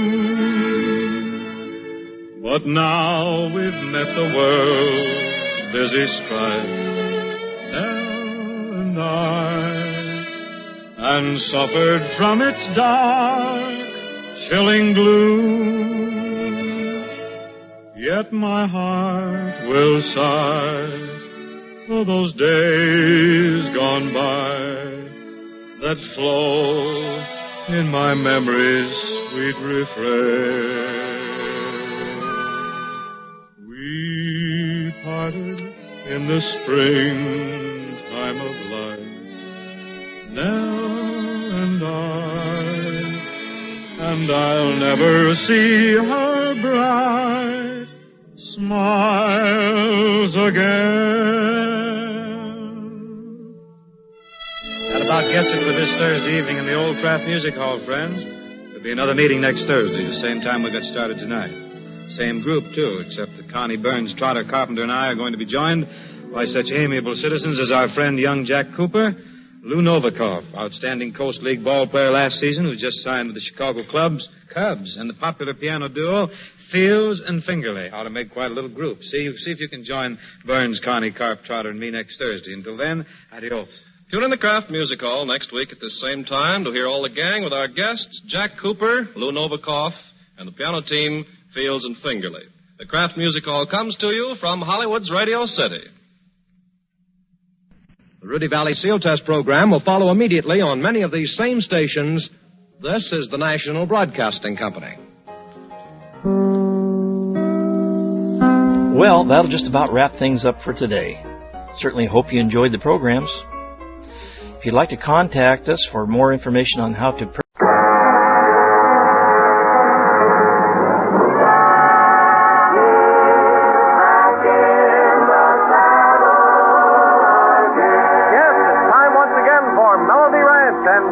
Autry. I'm back in the saddle again. Out where a friend is a friend. Where the long-tailed cattle feed on the lonely. America's favorite cowboy, Gene Autry.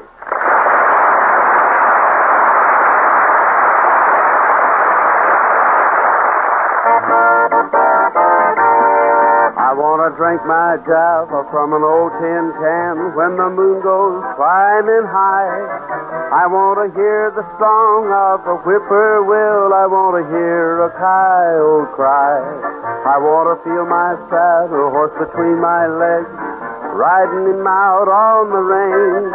Just to kick him in the side, make him show his step and pride out on the Texas plains. Each night in my dreams, somehow it seems I'm back where I belong. Just a country hick, back in the sticks, back where I belong.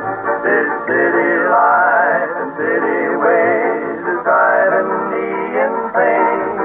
I want to be again, to be free again, out on the Texas plains. I want to drink my java from an old tin can when the moon goes climbing high.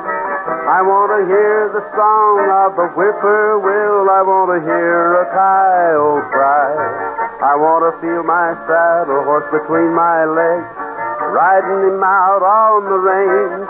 Just to kick him in the side, make him show his step and pride out on the Texas plains.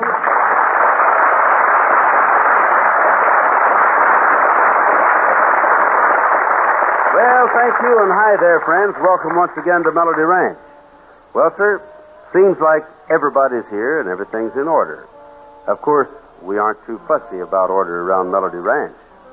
In fact, that's one of the things that makes our life so pleasant. And now, neighbors, here's a wonderful old tune that we recently dug out of our files and got all dressed up in a brand new suit. Hope you'll enjoy recalling it with us. Remember, my best to you, may your dreams come true. May old Father Time never be unkind. And through the years, save your smiles and tears. They are souvenirs. They'll make music in your heart. Remember this, each new day's a kiss sent from up above with an angel's love. So here's to you, may your skies be blue and your love blessed. That's my best to you.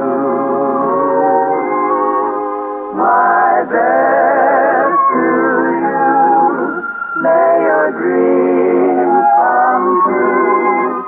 May old Father Time never be unkind.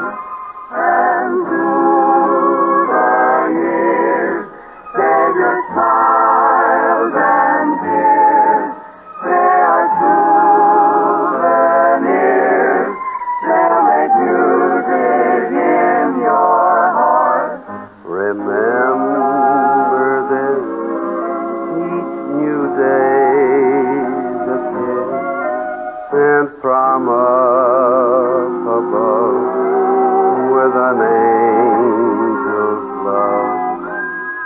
So here's to you, may your skies be blue and your love blessed. That's my best to you.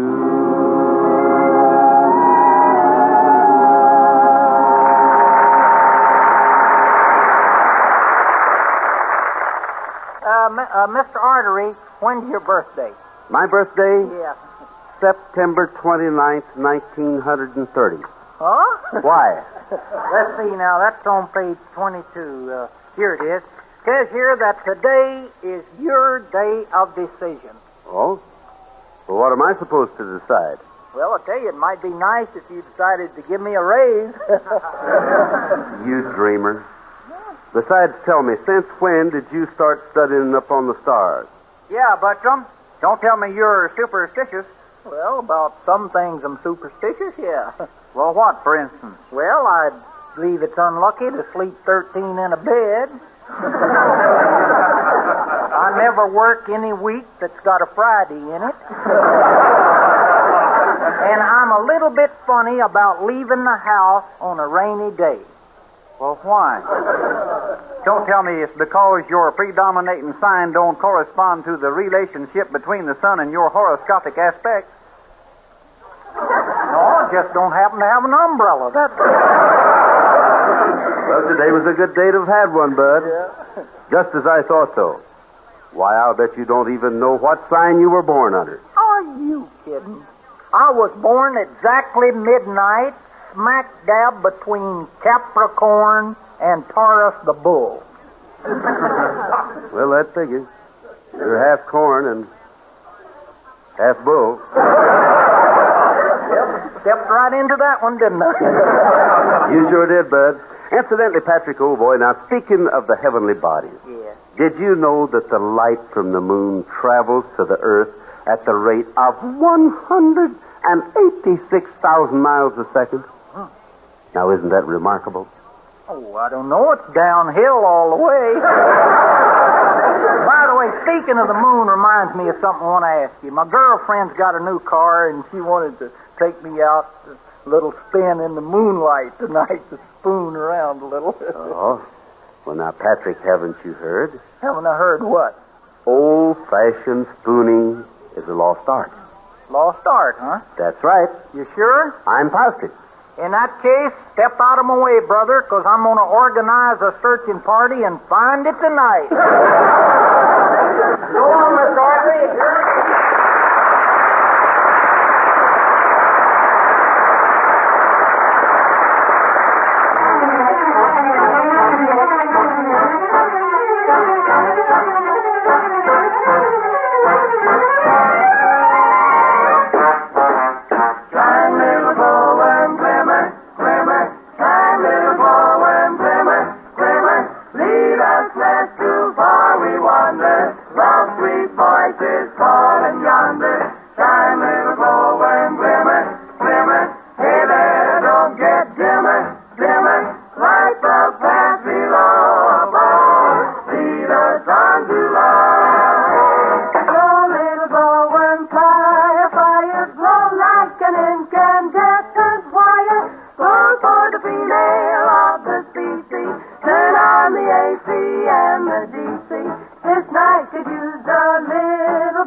Cass County boys and gals, thanks a lot. You really did that up brown.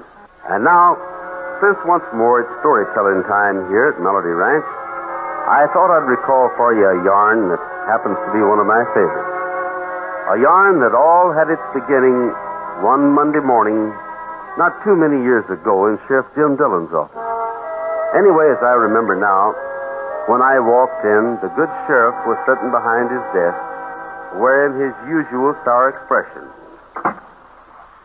Well, don't just stand there. Sit down. You know, Jim, if there's one thing in the world I like, it's a nice, cheery greeting. And you can forget the sarcasm. Oh, forgive me. I didn't mean to upset you. Oh, it's not you that's upsetting me. It's just that... Well, I've got a doozer of a problem. Yet so far, I haven't been able to come up with a single right answer. Well, I've had days like that myself, Jim. What seems to be the trouble? 5 robberies in just as many nights. That's what seems to be the trouble. Oh? And all, as far as I can determine, pulled by the same guy. What makes you think that? Oh, here, I'll show you. Hey, you see this map? Yeah. Looks like Center Street. It is Center Street, with every store shown and identified. You see here? Stacy's Drugstore, Wilson's 5 and Dime, Carter's Fix-It Shop, Square Deal Hardware Store, and so on right down the street.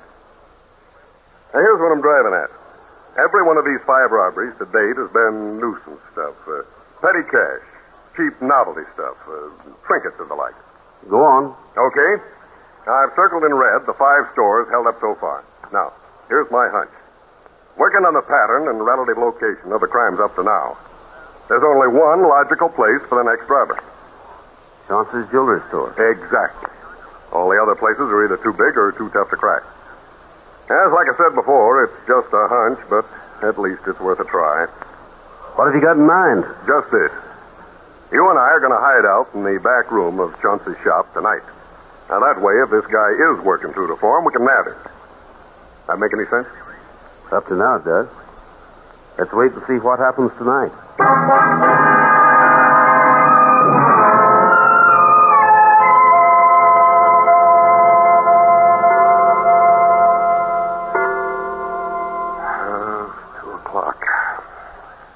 Looks like I guessed wrong, don't it?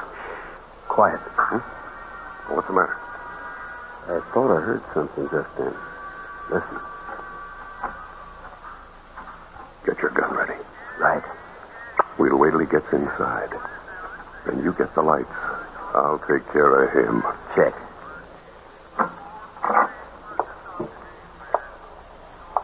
All right, now, Gene. Okay, mister. Reach in. Well, I'll be... Why, it's just a kid. Let go. I'm 14. And keep your dirty hands off of me. Wait a minute, Sonny. I Wait a say minute. keep your hands off of me. Okay, kid. If that's the way you want it, that's the way it's going to be. Come on with me.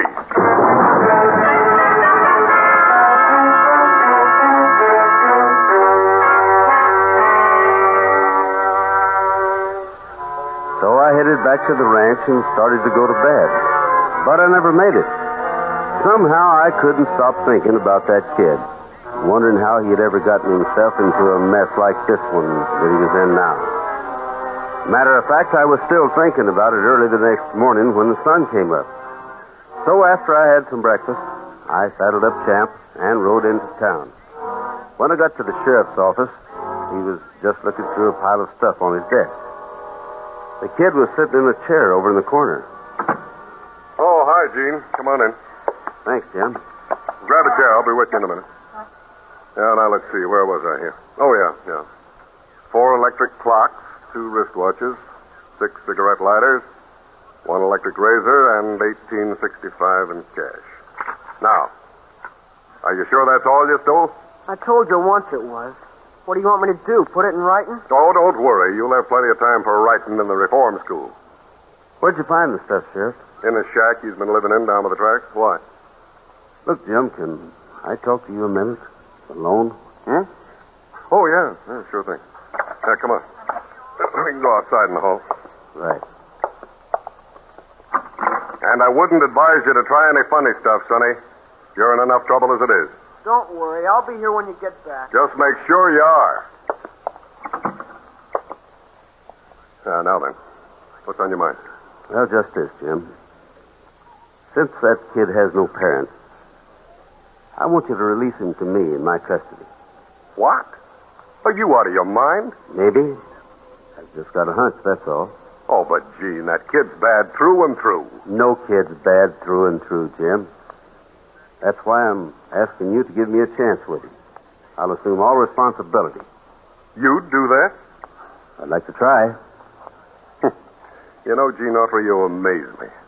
What possible good you can see in that brat, I don't know. But there's one thing I do know. If you're willing to give your time and effort to try to make something of it, I'm certainly not going to stand in your way. Then you approve? I not only approve, I'll give you a medal if it works.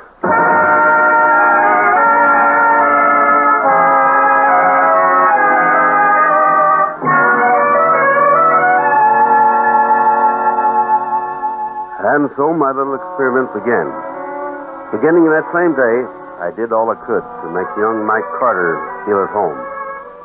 Gave him his own room, paid him his salary, even saw that he got a few small responsibilities. But it didn't work. After 2 weeks, he was just as tough and independent as he was the first day I saw him. Nice Mike. Yeah. What are you thinking about, Mike? Nothing. Look, I gave you a chance once. Don't you think I deserve the same break? So you gave me a chance. That still don't mean I have to like it here, does it? You haven't even tried. I do my job. Sure you do, son. But don't you see, that's not the point. They'd have given you a job at the reform school. I want you to feel that, well, that this is more than just a place to work. Look, if I want a sermon, I'll go to church. I'm not trying to preach you a sermon, son. But I would like to see you get out of that shell that you're all shut up in. Start taking a little interest in what goes on around here. Go see a show with the boys once in a while. Get to know them better. But most of all, get that chip off your shoulder. Because whether you know it or not, nobody's fighting you. Are you kidding? All I ask is that you give my way a try. If it doesn't work, we'll forget the whole thing. How about it? Okay, have it your way. Understand you ain't talked me into nothing, but, well, I'll do like you say. Shake? Shake.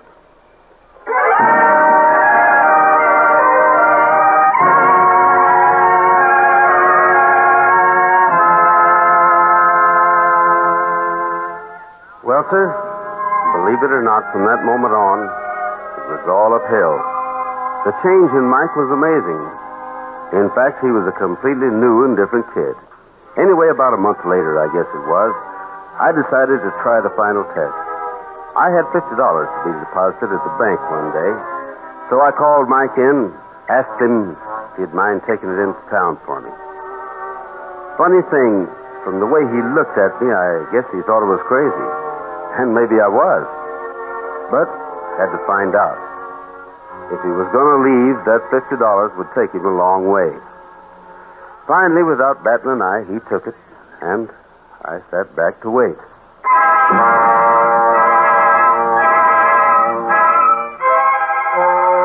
It was then 2 o'clock in the afternoon. The trip into town and back would take 2 hours at most. But when dinner time came and went, he still wasn't back. I began to think that maybe Sheriff Dillon was right. The kid was just plain bad all the way through. Anyway, I guess it was about midnight when I finally turned into bed. I didn't sleep, though. I still wasn't giving up.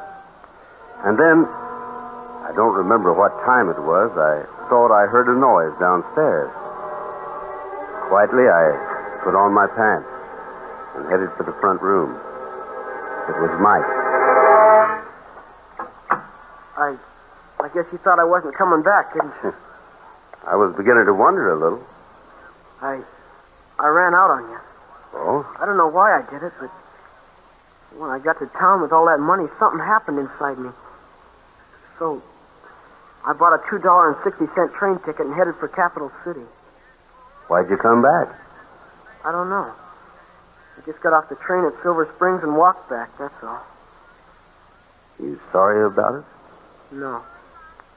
No, I'm just sorry for all the trouble I've caused you. You haven't caused me any trouble, Mike. I'm proud of you.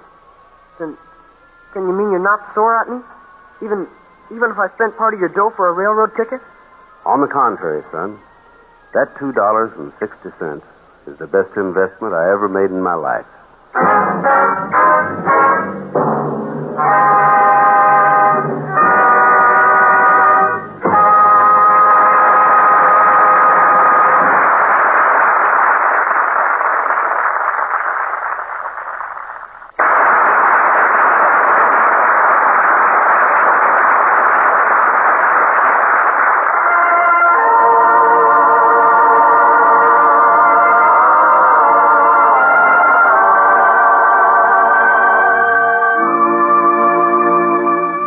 You know, folks, over the fireplace here in the living room at Melody Ranch is one of the most beautiful bronze statues I've ever seen.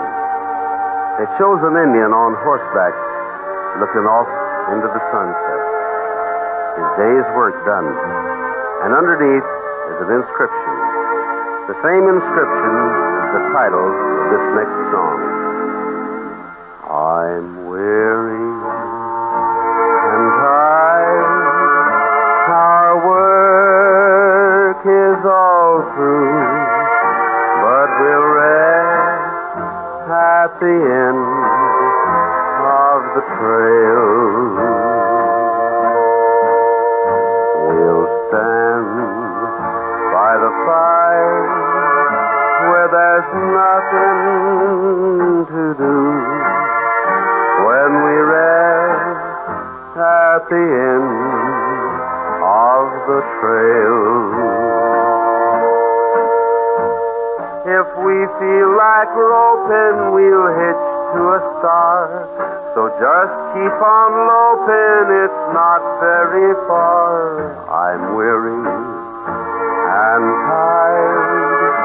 Our work is all through, but we'll rest at the end of the trail. If we feel like roping, we'll hitch to a star. So just keep on loping, it's not very far. We're willing and tired. Our work is all through, but we'll rest at the end of the trail. At the end of the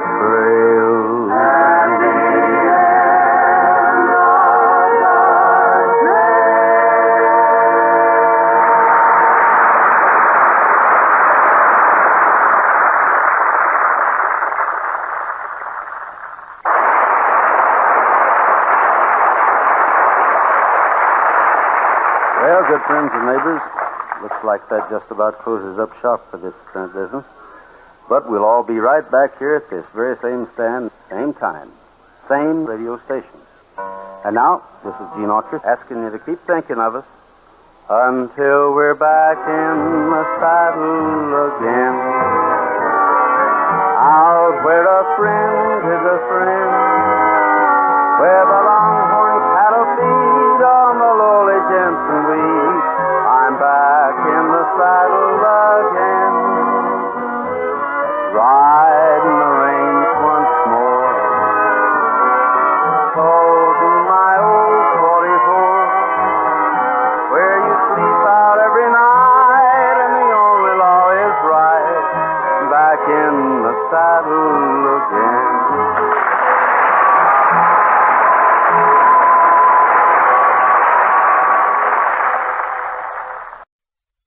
The makers of Chase & Sanborn Coffee, a superb blend of the world's choice coffees and very reasonable in price, present Mary Boland, Dorothy Lamour, W.C. Fields, Edgar Bergen and Charlie McCarthy, Ray Middleton, Werner Jansen, Don Amici. This is the Chase & Sanborn Hour.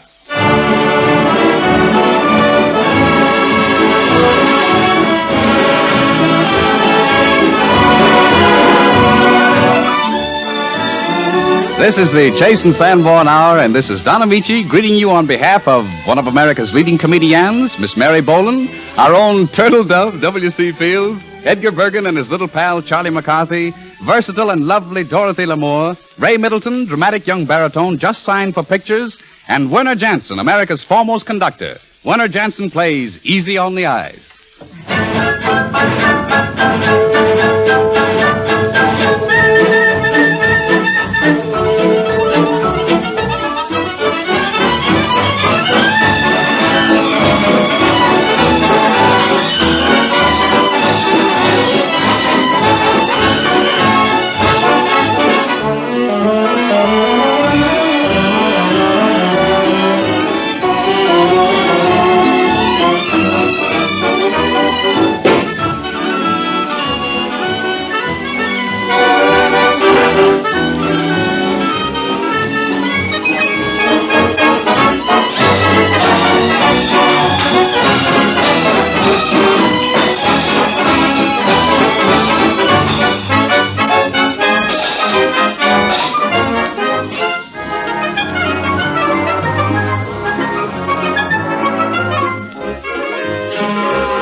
Thanks ever so much.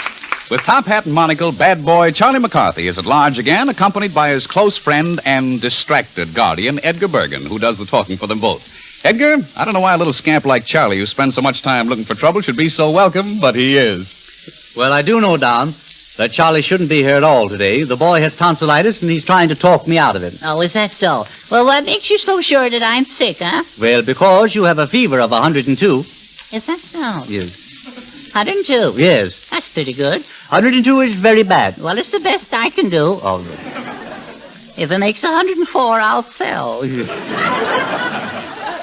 then what about your hemoglobin count? My hemoglobin? I say your hemoglobin count is 60. Is that so? Yes. That's pretty good, huh? No. Oh? No. Is that bad, too? That's bad, too. Boy, I'm a wreck. You should have from 90 to 100. I wouldn't know where to keep them. No. Keep what? Those homely goblins. No. Hemoglobin. The hemoglobin. Yes. I don't know what it is, no. Well, you're a sick boy. Yes. And I've already called for a nurse. A nurse? Yes. Oh, ho, ho, ho. I'm going to have a nurse? Yes. Oh, ho, ho. Maybe I'm sicker than I think I am. Is she, or isn't she? Is she pretty? Oh, yes, she's very pretty. That? Yes, she's very pretty. In fact, now, don't you lie to me. No. I'm too weak to be disappointed. Well, what do you think is wrong with me, Doctor? Well, I really don't know. You don't know? No. That's a fine start you're making. You studied medicine, haven't you? Or is it just a whim of yours? Oh, no. I've studied medicine for 8 years. 8 years? Yes. 8 years. Yes. Didn't help, huh? Oh, yes. But I will admit, in spite of my years of study, there are times when I feel as if I don't know a thing about it. Yeah, well, that's the way you impress me. Now, young man, I'm going to sound your chest and I'm going to examine your throat. Yes. Check my oil, too. Yes, I'll do it. Will the examination take long? The examination won't take long. It won't take long? No. Well, I'll wait then. All right. You know, I have suffered, Doctor. I believe so. Oh, how I've suffered. Suffer. Oh, how I suffered. No one will ever know what I've gone through. No. I won't tell them. I know. I even suffer when I think of how I suffer. Is that so? Suffer all the time. I've suffered so long I don't think I'd feel good unless I was suffering. Maybe not. I don't mind suffering. It's just the pain I can't stand. Is that so? Oh, well, that's the way it goes. That's the way it goes. Well... Young man? What is that thing, that instrument there? What do you stick those things in your ears for? Oh, this instrument? Uh-huh. We call this a stethoscope. Is stethoscope? Yes. Well, what does it do? Well, with this instrument, I can pick up the sound of your heart beating. Is that so? Yes. I bet you can't get South America on it. Oh, no. Young man, I'm afraid you're in rather bad shape. Is that so? Yes. I may have to do a tonsillectomy. No. You're not going to do no tonsillectomy on me. Well, now, it's not going to hurt you at all because I'm going to give you an anesthetic. What's that? Well, I have chloroform, ether, gas, and a local. Uh-huh. Now, what would you like? A mint julep. No. Pardon me, Dr. Bergen? Yes. You called for me? Yes, nice of you to hurry. You make a lovely-looking nurse, Miss Lamour. Thank you, Doctor. Lovely, simply lovely. All right. I'm the patient, madam. I'm the one you're supposed to fuss around. All right.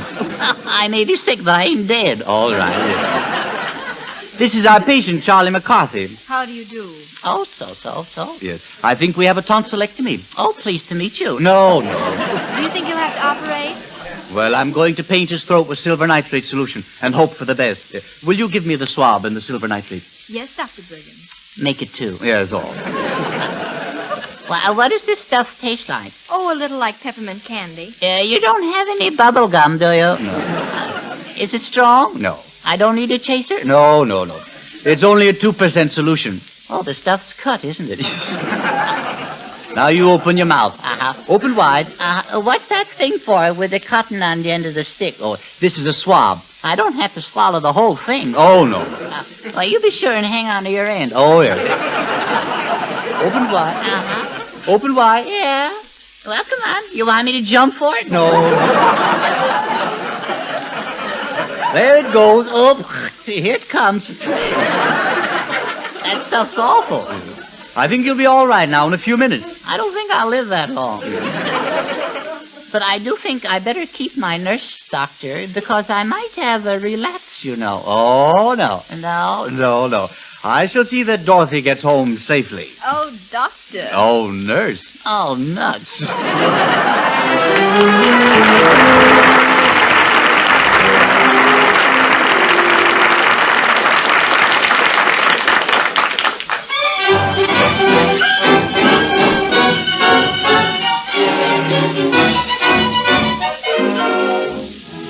Dorothy Lamour makes a very charming nurse, but nursing is definitely a sideline, for Dorothy is a very talented actress and singer. For acting, I refer you to her newest Paramount picture, The Last Train from Madrid. And for singing, to Dorothy herself and her song, Let's Call the Whole Thing Off.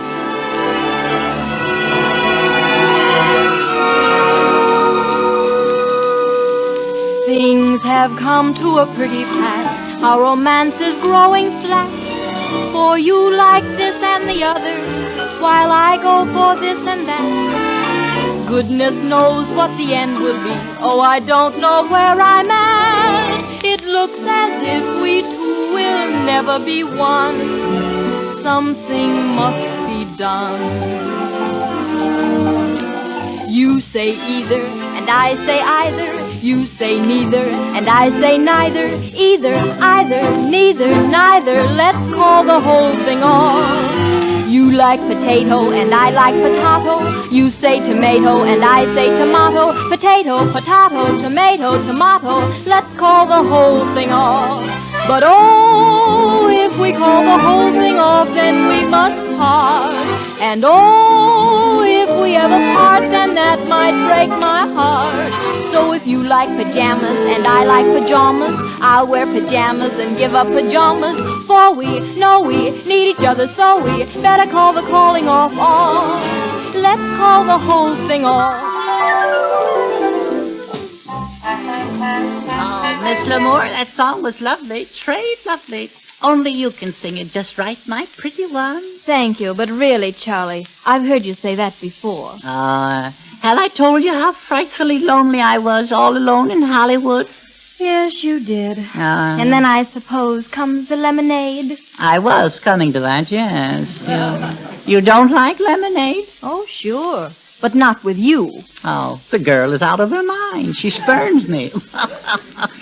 Rather cool this evening, don't you think, Miss Lamour? Yes, there's a frost, if you can get it. Oh, I get it, yes. I get it all right. But why this attitude? Just because of my few platonic friendships like Carol and May and Joan? Oh, I've heard all about you. You're Casanova McCarthy, the heartbreaker of Hollywood. I guess it's the gypsy in me. If I wasn't so darn good looking, you know. Charlie, this is the end. You mean we've, our flaming romance is but a bunch of clinkers? Yes, Charlie. Let's call the whole thing off. Oh. I say laughter. And I say laughter. You say after. But you say after. Laughter. Laughter. After. After. Let's call the whole thing off. I like vanilla. And I like vanilla. You sarsaparilla. But you sarsaparilla. Vanilla. Vanilla. Sarsaparilla. Raspberry. Let's call the whole thing off. But oh, if we call the whole thing off, then we must part. And oh, if we ever part, then that might break my heart. So if I go for oysters... Well, I go for oysters. Well, I still want oysters. Throw away my oysters. For we know we need each other, so we better call the calling off on. Let's call the whole thing off.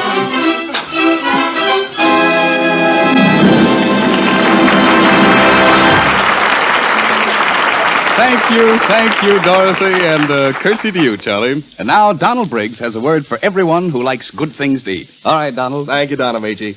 People who like an unusually fine roast of beef know that they must first pick out the choicest cut and then roast it to a turn to bring out all its delicious goodness. You'll be interested to know that the same steps are followed to give you a really superb blend of coffee. First of all, Chase & Sanborn select and blend the world's choice coffees. Then we roast these finer coffees in a way that brings out all their rich, satisfying flavor. And you get Chase & Sanborn dated coffee at its very best. As soon as it's roasted, it's rushed to your grocer, guaranteed fresh and full-flavored by our dating plan. Besides assuring finer flavor, this dating and delivery system does away with the need of expensive containers. Instead, we pack Chase & Sanborn dated coffee in an economical dated bag, and you get the cash saving. Try this superb blend of coffee. Enjoy its smooth, mellow flavor. Buy a pound of Chase & Sanborn dated coffee at your grocer's tomorrow.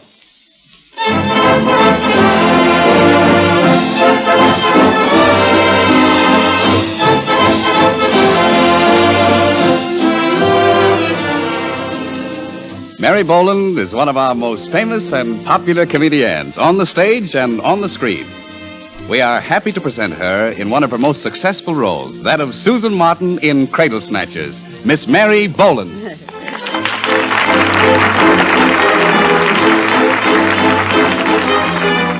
Thank you, Don Amici. Cradle Snatchers, presenting Mary Boland as Susan Martin and Don Amici as Jose Vallejo, a young American posing as a Spaniard in whom Susan sees romance incarnate. The scene, the country home of Kitty Ladd, a close friend of Susan's. It is a late Saturday afternoon, and Kitty is in her living room as Susan enters. Hello, Kitty. Am I terribly late? Well, if I am, it's George's fault. You should have seen what he had me doing. What, Susan? Crawling around the attic on all fours, hunting for a decoy. They're used to vamp ducks with, Kitty. Well, I can't see where George and Roy get all their enthusiasm for duck hunting, especially when they never bring home anything but headaches. No, I don't know either. But, Kitty, I'm simply dying to know what your phone call was all about. Well, Susan, everybody knows my Roy has been running around with some starry-eyed little goose who might easily be his grandchild. Why, I saw him myself at the Ritz. Yes, I know, it's shameful. But I'm in the same boat. I know George has been philandering. Both our husbands are behaving like old fools. But with Henry's help, I'm going to bring Roy back to normal. Henry? Who's Henry? Henry is a boy. He's 21. I'm going to show Roy I can be just as young as he is and do exactly the same things. Yes, but you think Henry will stand for it? You know boys are so sensitive. Henry has to stand for it. That's what I'm paying him for. You're paying him? Well, certainly. It's a business proposition. But I think it'll work. Of course it'll work. It's a perfectly marvelous idea. Kitty, I give you credit for courage and resource. But just what is Henry supposed to do? Well, go places with me and be seen with me, tease, dancing, theaters. Anything to make Roy jealous. It's simply marvelous. Where'd you get Henry? I advertised. College student preferred. Did you get many outfits? Oh, slathers of them. But just one look at Henry, and the job was filled. Oh, Kitty, do you suppose Henry has any, friends? Lots of them. A fraternity house full. Now, see here, Kitty. I don't mean to steal your thunder, but I hate to lose my husband. It's such a confession of failure. Kitty, I want one. A boy. A Henry. I knew you would, Susan, so I ordered a boy for you, too. He and Henry will be here any minute. Oh, Kitty, how perfectly thrilling. We've got a case of champagne in the cellar. We can all have dinner here and then go dancing somewhere afterwards. Kitty, you're a genius.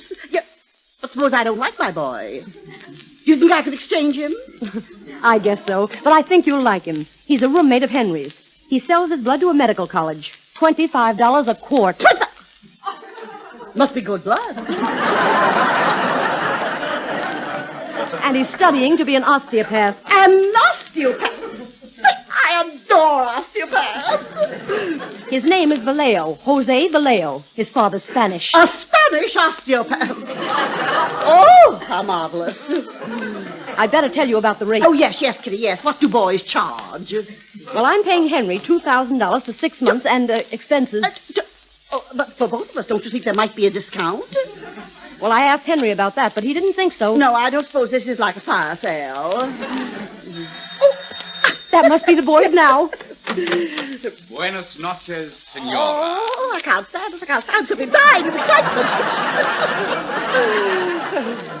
Well, Susan, here he is. Oh, senorita. Oh, well, now, isn't this nice? Oh, you don't even have to introduce me, Kitty.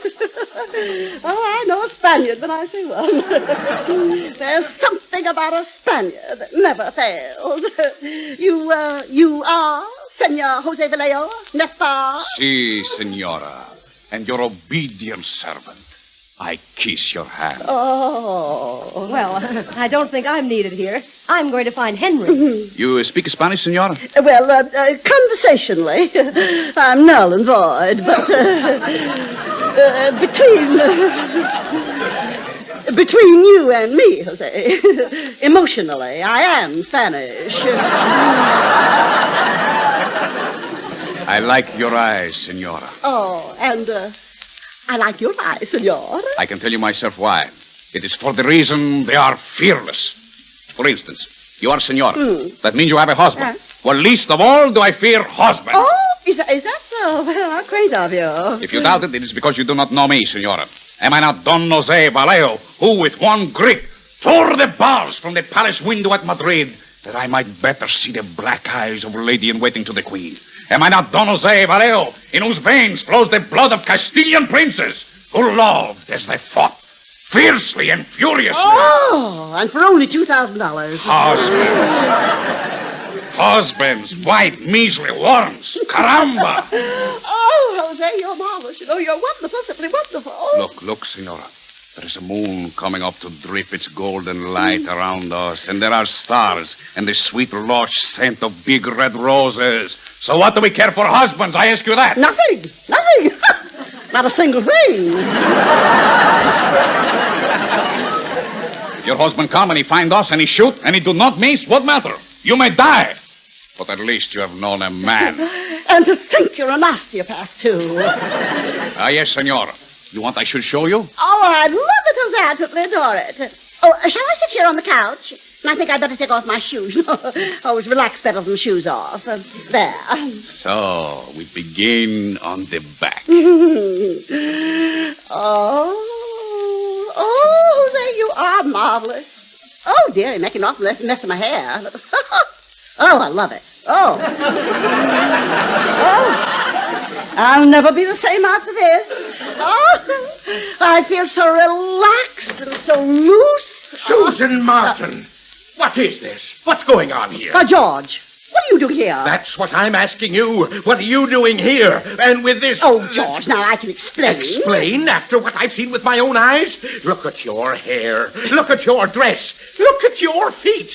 I wonder you dare to look me in the face. Senor Martin, do not question a woman's honor in my presence, for am I not Don Jose Vallejo? Hey, young man, I'll oblige you to keep out of this. Now, Susan, where did you get him, and what are you doing with him? Oh, don't be absurd. You talk as if he was some sort of bug. He's just one of the numerous people I've met, while you've been too busy to give me the pleasure of your society. By the way, I thought you'd gone hunting. Just what are you doing here? What I'm doing here is my business. I'm still waiting for your explanation. Well, it's all very simple. The boys came down for dinner, and we're going to Bardi's to dance later. Bardi's? My wife at a place like that? Why not? You've been there. I? Now, Susan... Certainly you have. Oh, don't look so innocent. I know all about your petty philandering. You take me for a fool? Oh, how can you accuse me of such a thing? Because it's true.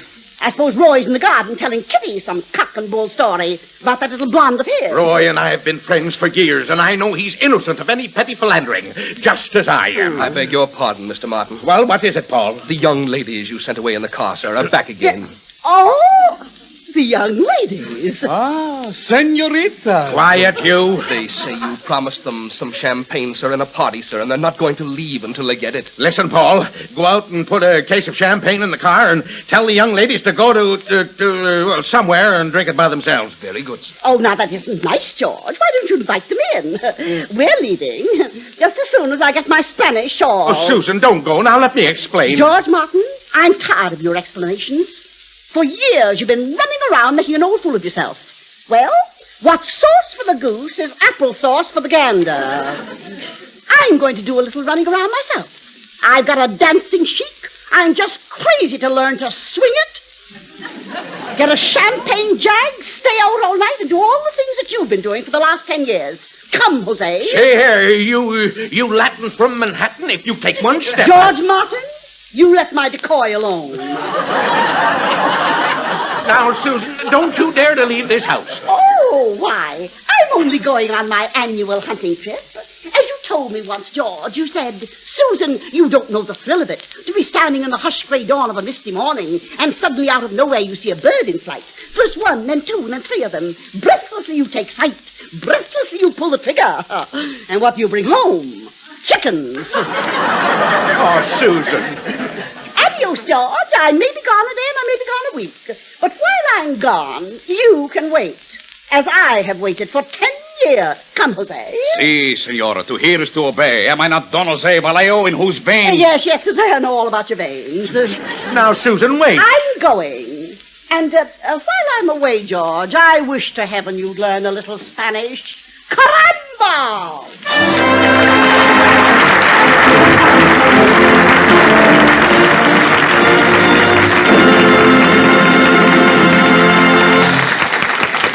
For Miss Boland, the rest of the cast, and myself, thank you. The Chase and Sanborn Hour with W.C. Fields, Mary Boland, Edgar Bergen and Charlie McCarthy, Ray Middleton, Dorothy Lamour, and Werner Jansen continues in just a moment.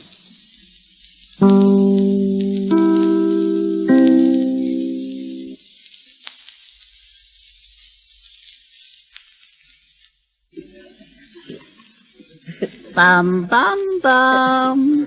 Are you listening, Mother?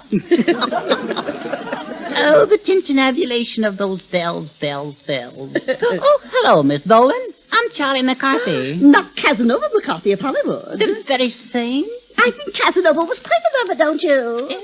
Although he really wasn't as great a musician as Nero, I'd say. Well, Werner Jansen is quite... yes, he is. I love the way he conducts. I just adore it. He absolutely terrifies me. I wonder what would happen if he pointed at the wrong instrument. That'd be most unfortunate. Oh, what were you saying, young man? Oh, well, that was so long ago, Oh, yes. Charlie McCarthy, the Casanova of Hollywood. That's such a cute name. Are you Spanish, Miss McCarthy? They call me Don Juan McCarthy. Don Juan. That's right. Mm-hmm. Don Juan, and 3 to go. Yes.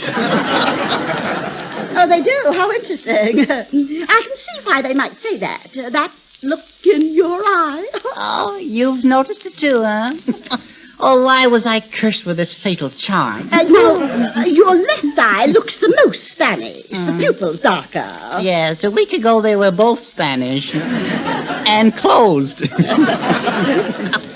you an osteopath, Master McCarthy? No, those guys rub me the wrong way. I'm not a chiropractor either. Oh, a chiropractor, how nice. You know, I've often wondered what a chiropractor thinks about.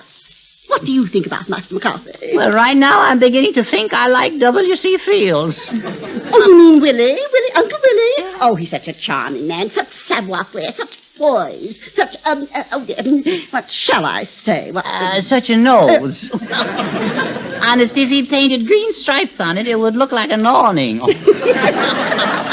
Yes, now that you bring it up, Uncle Willie has quite a nose, hasn't he? Would you call it Roman or not? I did call it Redwood. That's what got me in trouble. I must introduce you to Willie. You two will get along so well together. I'm not so sure. Oh, not so. Remember my motto. He who hesitates is lost. Yeah, well, I'm not lost. I'm ruined. Charlie, I'll call you when Mr. Fields wants to see you. You mean I should wait here until Mr. Fields wants to see me? Yes, Charlie. Yeah. Yes. Silver threads among the gold. Thank you, Miss Boland. Somehow I have a hunch you'll really fix Charlie right. Werner Jansen gives his individual interpretation to excerpts from Johann Strauss's Tales from the Vienna Woods.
Well, Werner, thank you indeed, Werner Jensen. Clang, clang, clang. What is this sound I hear? The redwood nose is coming, its headlights drawing near. We love this jolly bumpkin for laughter that he yields. We greet with gladsome welcome our W.C. Fields.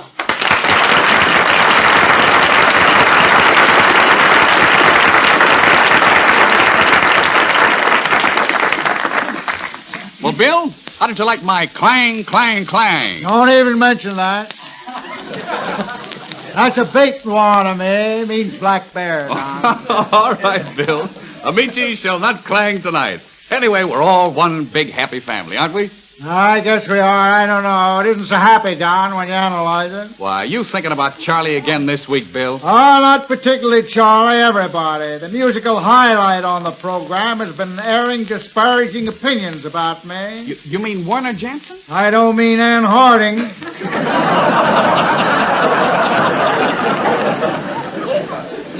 I heard Warner telling Mary Bogle the other day, Werner Jackson. It's Werner Jansen and Mary Boland. Okay, everybody knows that. I heard him telling her that he didn't think I had a very pretty voice. And I killed a song last Sunday. Oh, now, Bill, Werner wouldn't say anything like that. Yeah, well, he said I had a voice that sounded as though I was yodeling from the inside of a whiskey barrel out through the bunghole.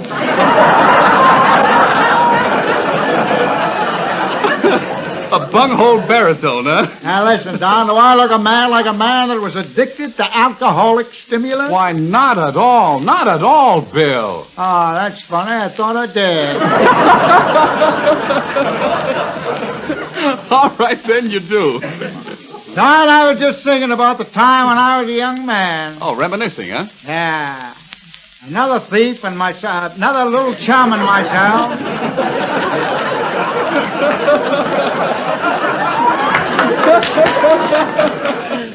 One of a little chap, nice family, too. He lived with his grandmother over a saloon. Did she used to get blotto? What a gin hound. His grandmother? Well, what happened, Bill? Well, don't be impatient, please, Don. Okay. We went out one night for a stroll, when all of a sudden, to our great dismay and astonishment, my friend tripped over a basin down in the cellar and made a terrific racket. What cellar?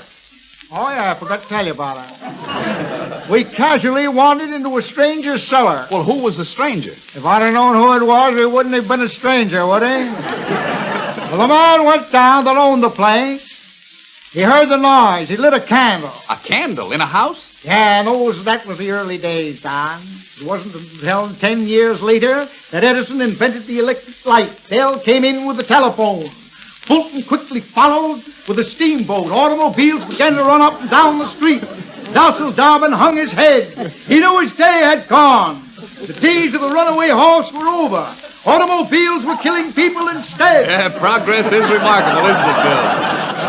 Pajamas came to take the place of the long woolen nightshirt, and the double-toed sock was still in the office. Yeah, Bill, I know. But, the rubber tire had taken the place of the dog. The rubber tire had taken the place of the dog? Yeah, man found a piece of rubber tire in his sausage. We knew then that prosperity was just around the corner. The patent mousetrap. Bill, look. Now, Bill, you were down in the stranger's cellar. Do you remember? Oh, yes, thanks, Don. I'm glad you reminded me.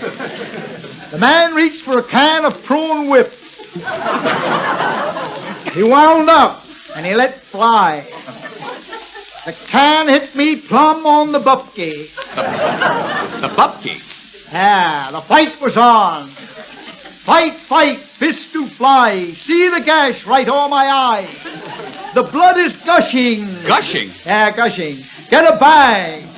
Buy your coffee in a bag. I should have said rag. Go ahead. Say, Don, do you think that's why Chase and Sanborn put their coffee in bags, and in case of a fight like this, nobody gets hurt? Well, that might be. I never gave it a thought. Oh, Donald, how are you? I'm so glad we're all here together. So I can say this to all of us, for after all, I always say that we must all hang together. Let me out of this. Yeah, well. Now, you know, but if we don't, Bill, we might none of us hang at all. Don't you think so? Yes, of course, Miss Boland. Bill, you know Mary, don't you? Oh, yes, I know Mary. Hi, Mary. Hi. That's Mary Bergen, isn't it? Is she a relative, Charlie Bergen? Oh, Bill, it isn't Mary Bergen, it's Mary Boland. Charlie Bergen and Edgar, Charlie... Edgar... Yeah. So it is. That's fine. How are you, Mary? Oh, I'm just wonderful, Willie, just wonderful. And now I wanted to prepare you for a little surprise, a simply scrumptious surprise. Nothing surprises me. Go ahead. I found you a new companion. He's so anxious to meet you and shake you by the nose. Here it comes. Oh, dear, how silly of me, how silly of me. Of course, I meant by the hand, Bill. Yeah, the nose might be safer. He's a chiropractor, and he wants to be your bosom friend. As Kipling always put it, the day is lost. That day without... Just a minute, I'm sorry. That day without a newfound friend. A newfound... Say hello to Willie, Charlie. Hello, Mr. Fields. Hello, piece of grade B lumber.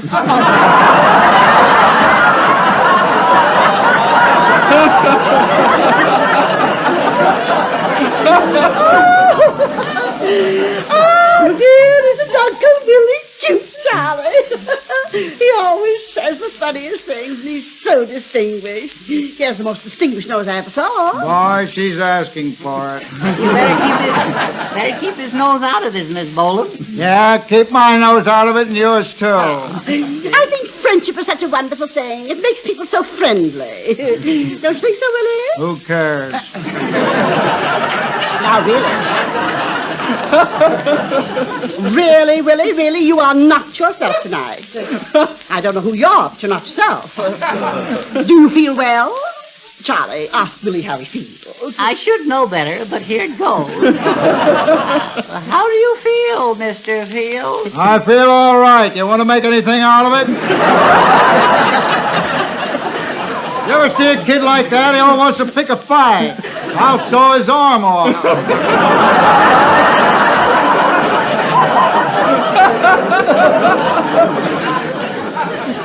Now, don't you worry, Charlie. I'll straighten this thing out. Personally, I doubt it. Oh, I've seen it happen so many times before. Some of the best friendships start with hatred. Yeah, get worse. I certainly had a good start. Willie, I know in my heart of hearts that Charlie really and truly loves you. Now, wait a minute. This has gone far enough. You're not going to start that again. Now, Willie, that's really being very rude. I've tried to be the little spider that weaves the web of friendship, but no matter how nicely you insult people, they don't seem to understand it. No. I'm leaving. Come with me, Charlie. Come. That makes it perfect. I'm glad to get rid of that kettle of fish. Oh, now, look, calm down, Bill. Why don't you just forget all about Charlie? I can't. There's a lot of elephant in me. Oh, Bill. Look, haven't you found that story about an elephant never forgets to be a complete fallacy? 1,001 no's. On the contrary, now down at Paramount. But, Bill, now I thought we understood each other. You were not to mention anybody's name. Oh, all right, Don. Down where I work, you know what I mean. No sense in mentioning the name. Everybody knows it. Paramount. Please, now, Bill, don't even whisper it. Oh? No. Well, down there where we're making a picture about 20 years ago. Well, I didn't know you were in pictures 20 years ago. Oh, yeah. In those days, I was known as Little Baby W.C.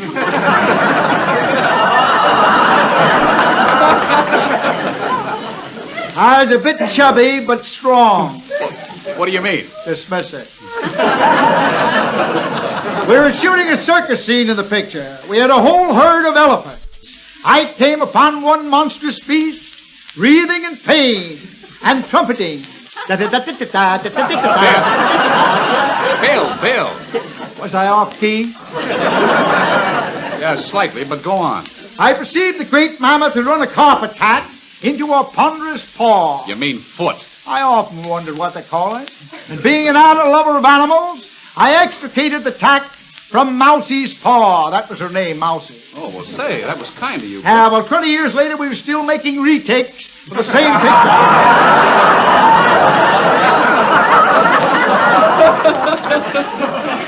3 directors had died of old age. 1 died of ennui. And scurvy began to show its ugly head.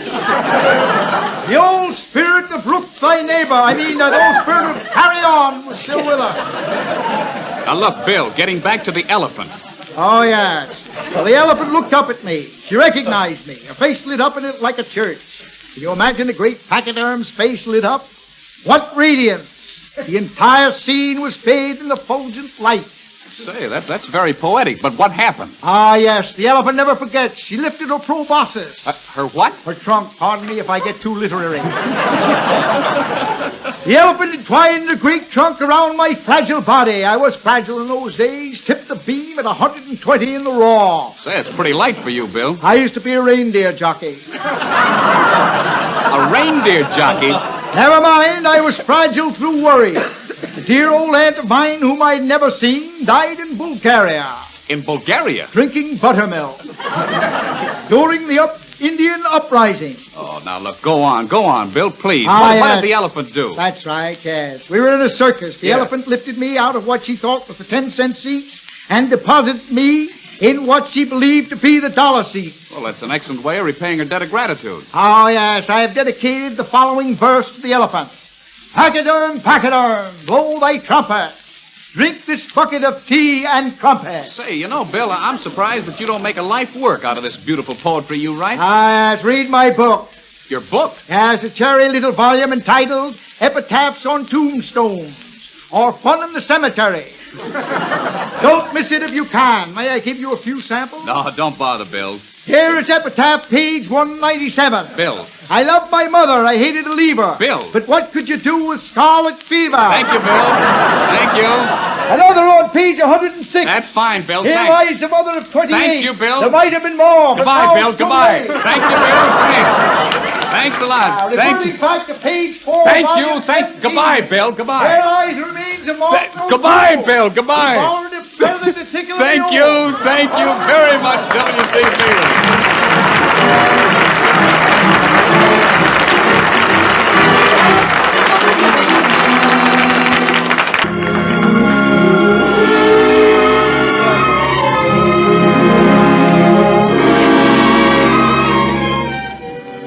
I'll always remember working with lovely Sonia Henney in the 20th Century Fox picture, 1 in a Million. In it, I sang a song to Sonia that I like to recall, Who's Afraid of Love?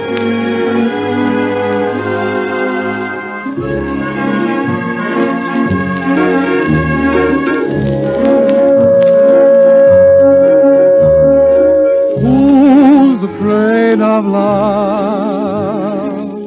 It's something we sing about. I haven't the slightest doubt that life without it is cold. Who's afraid of love? What else are we living for? How can anyone ignore the sweetest story that's told? Those who found love know nothing more sweet to hear than the sound of I love you, you love me. So who's afraid of love? It's stuff of which dreams are made, and dreams can't make me afraid. Who's afraid of love?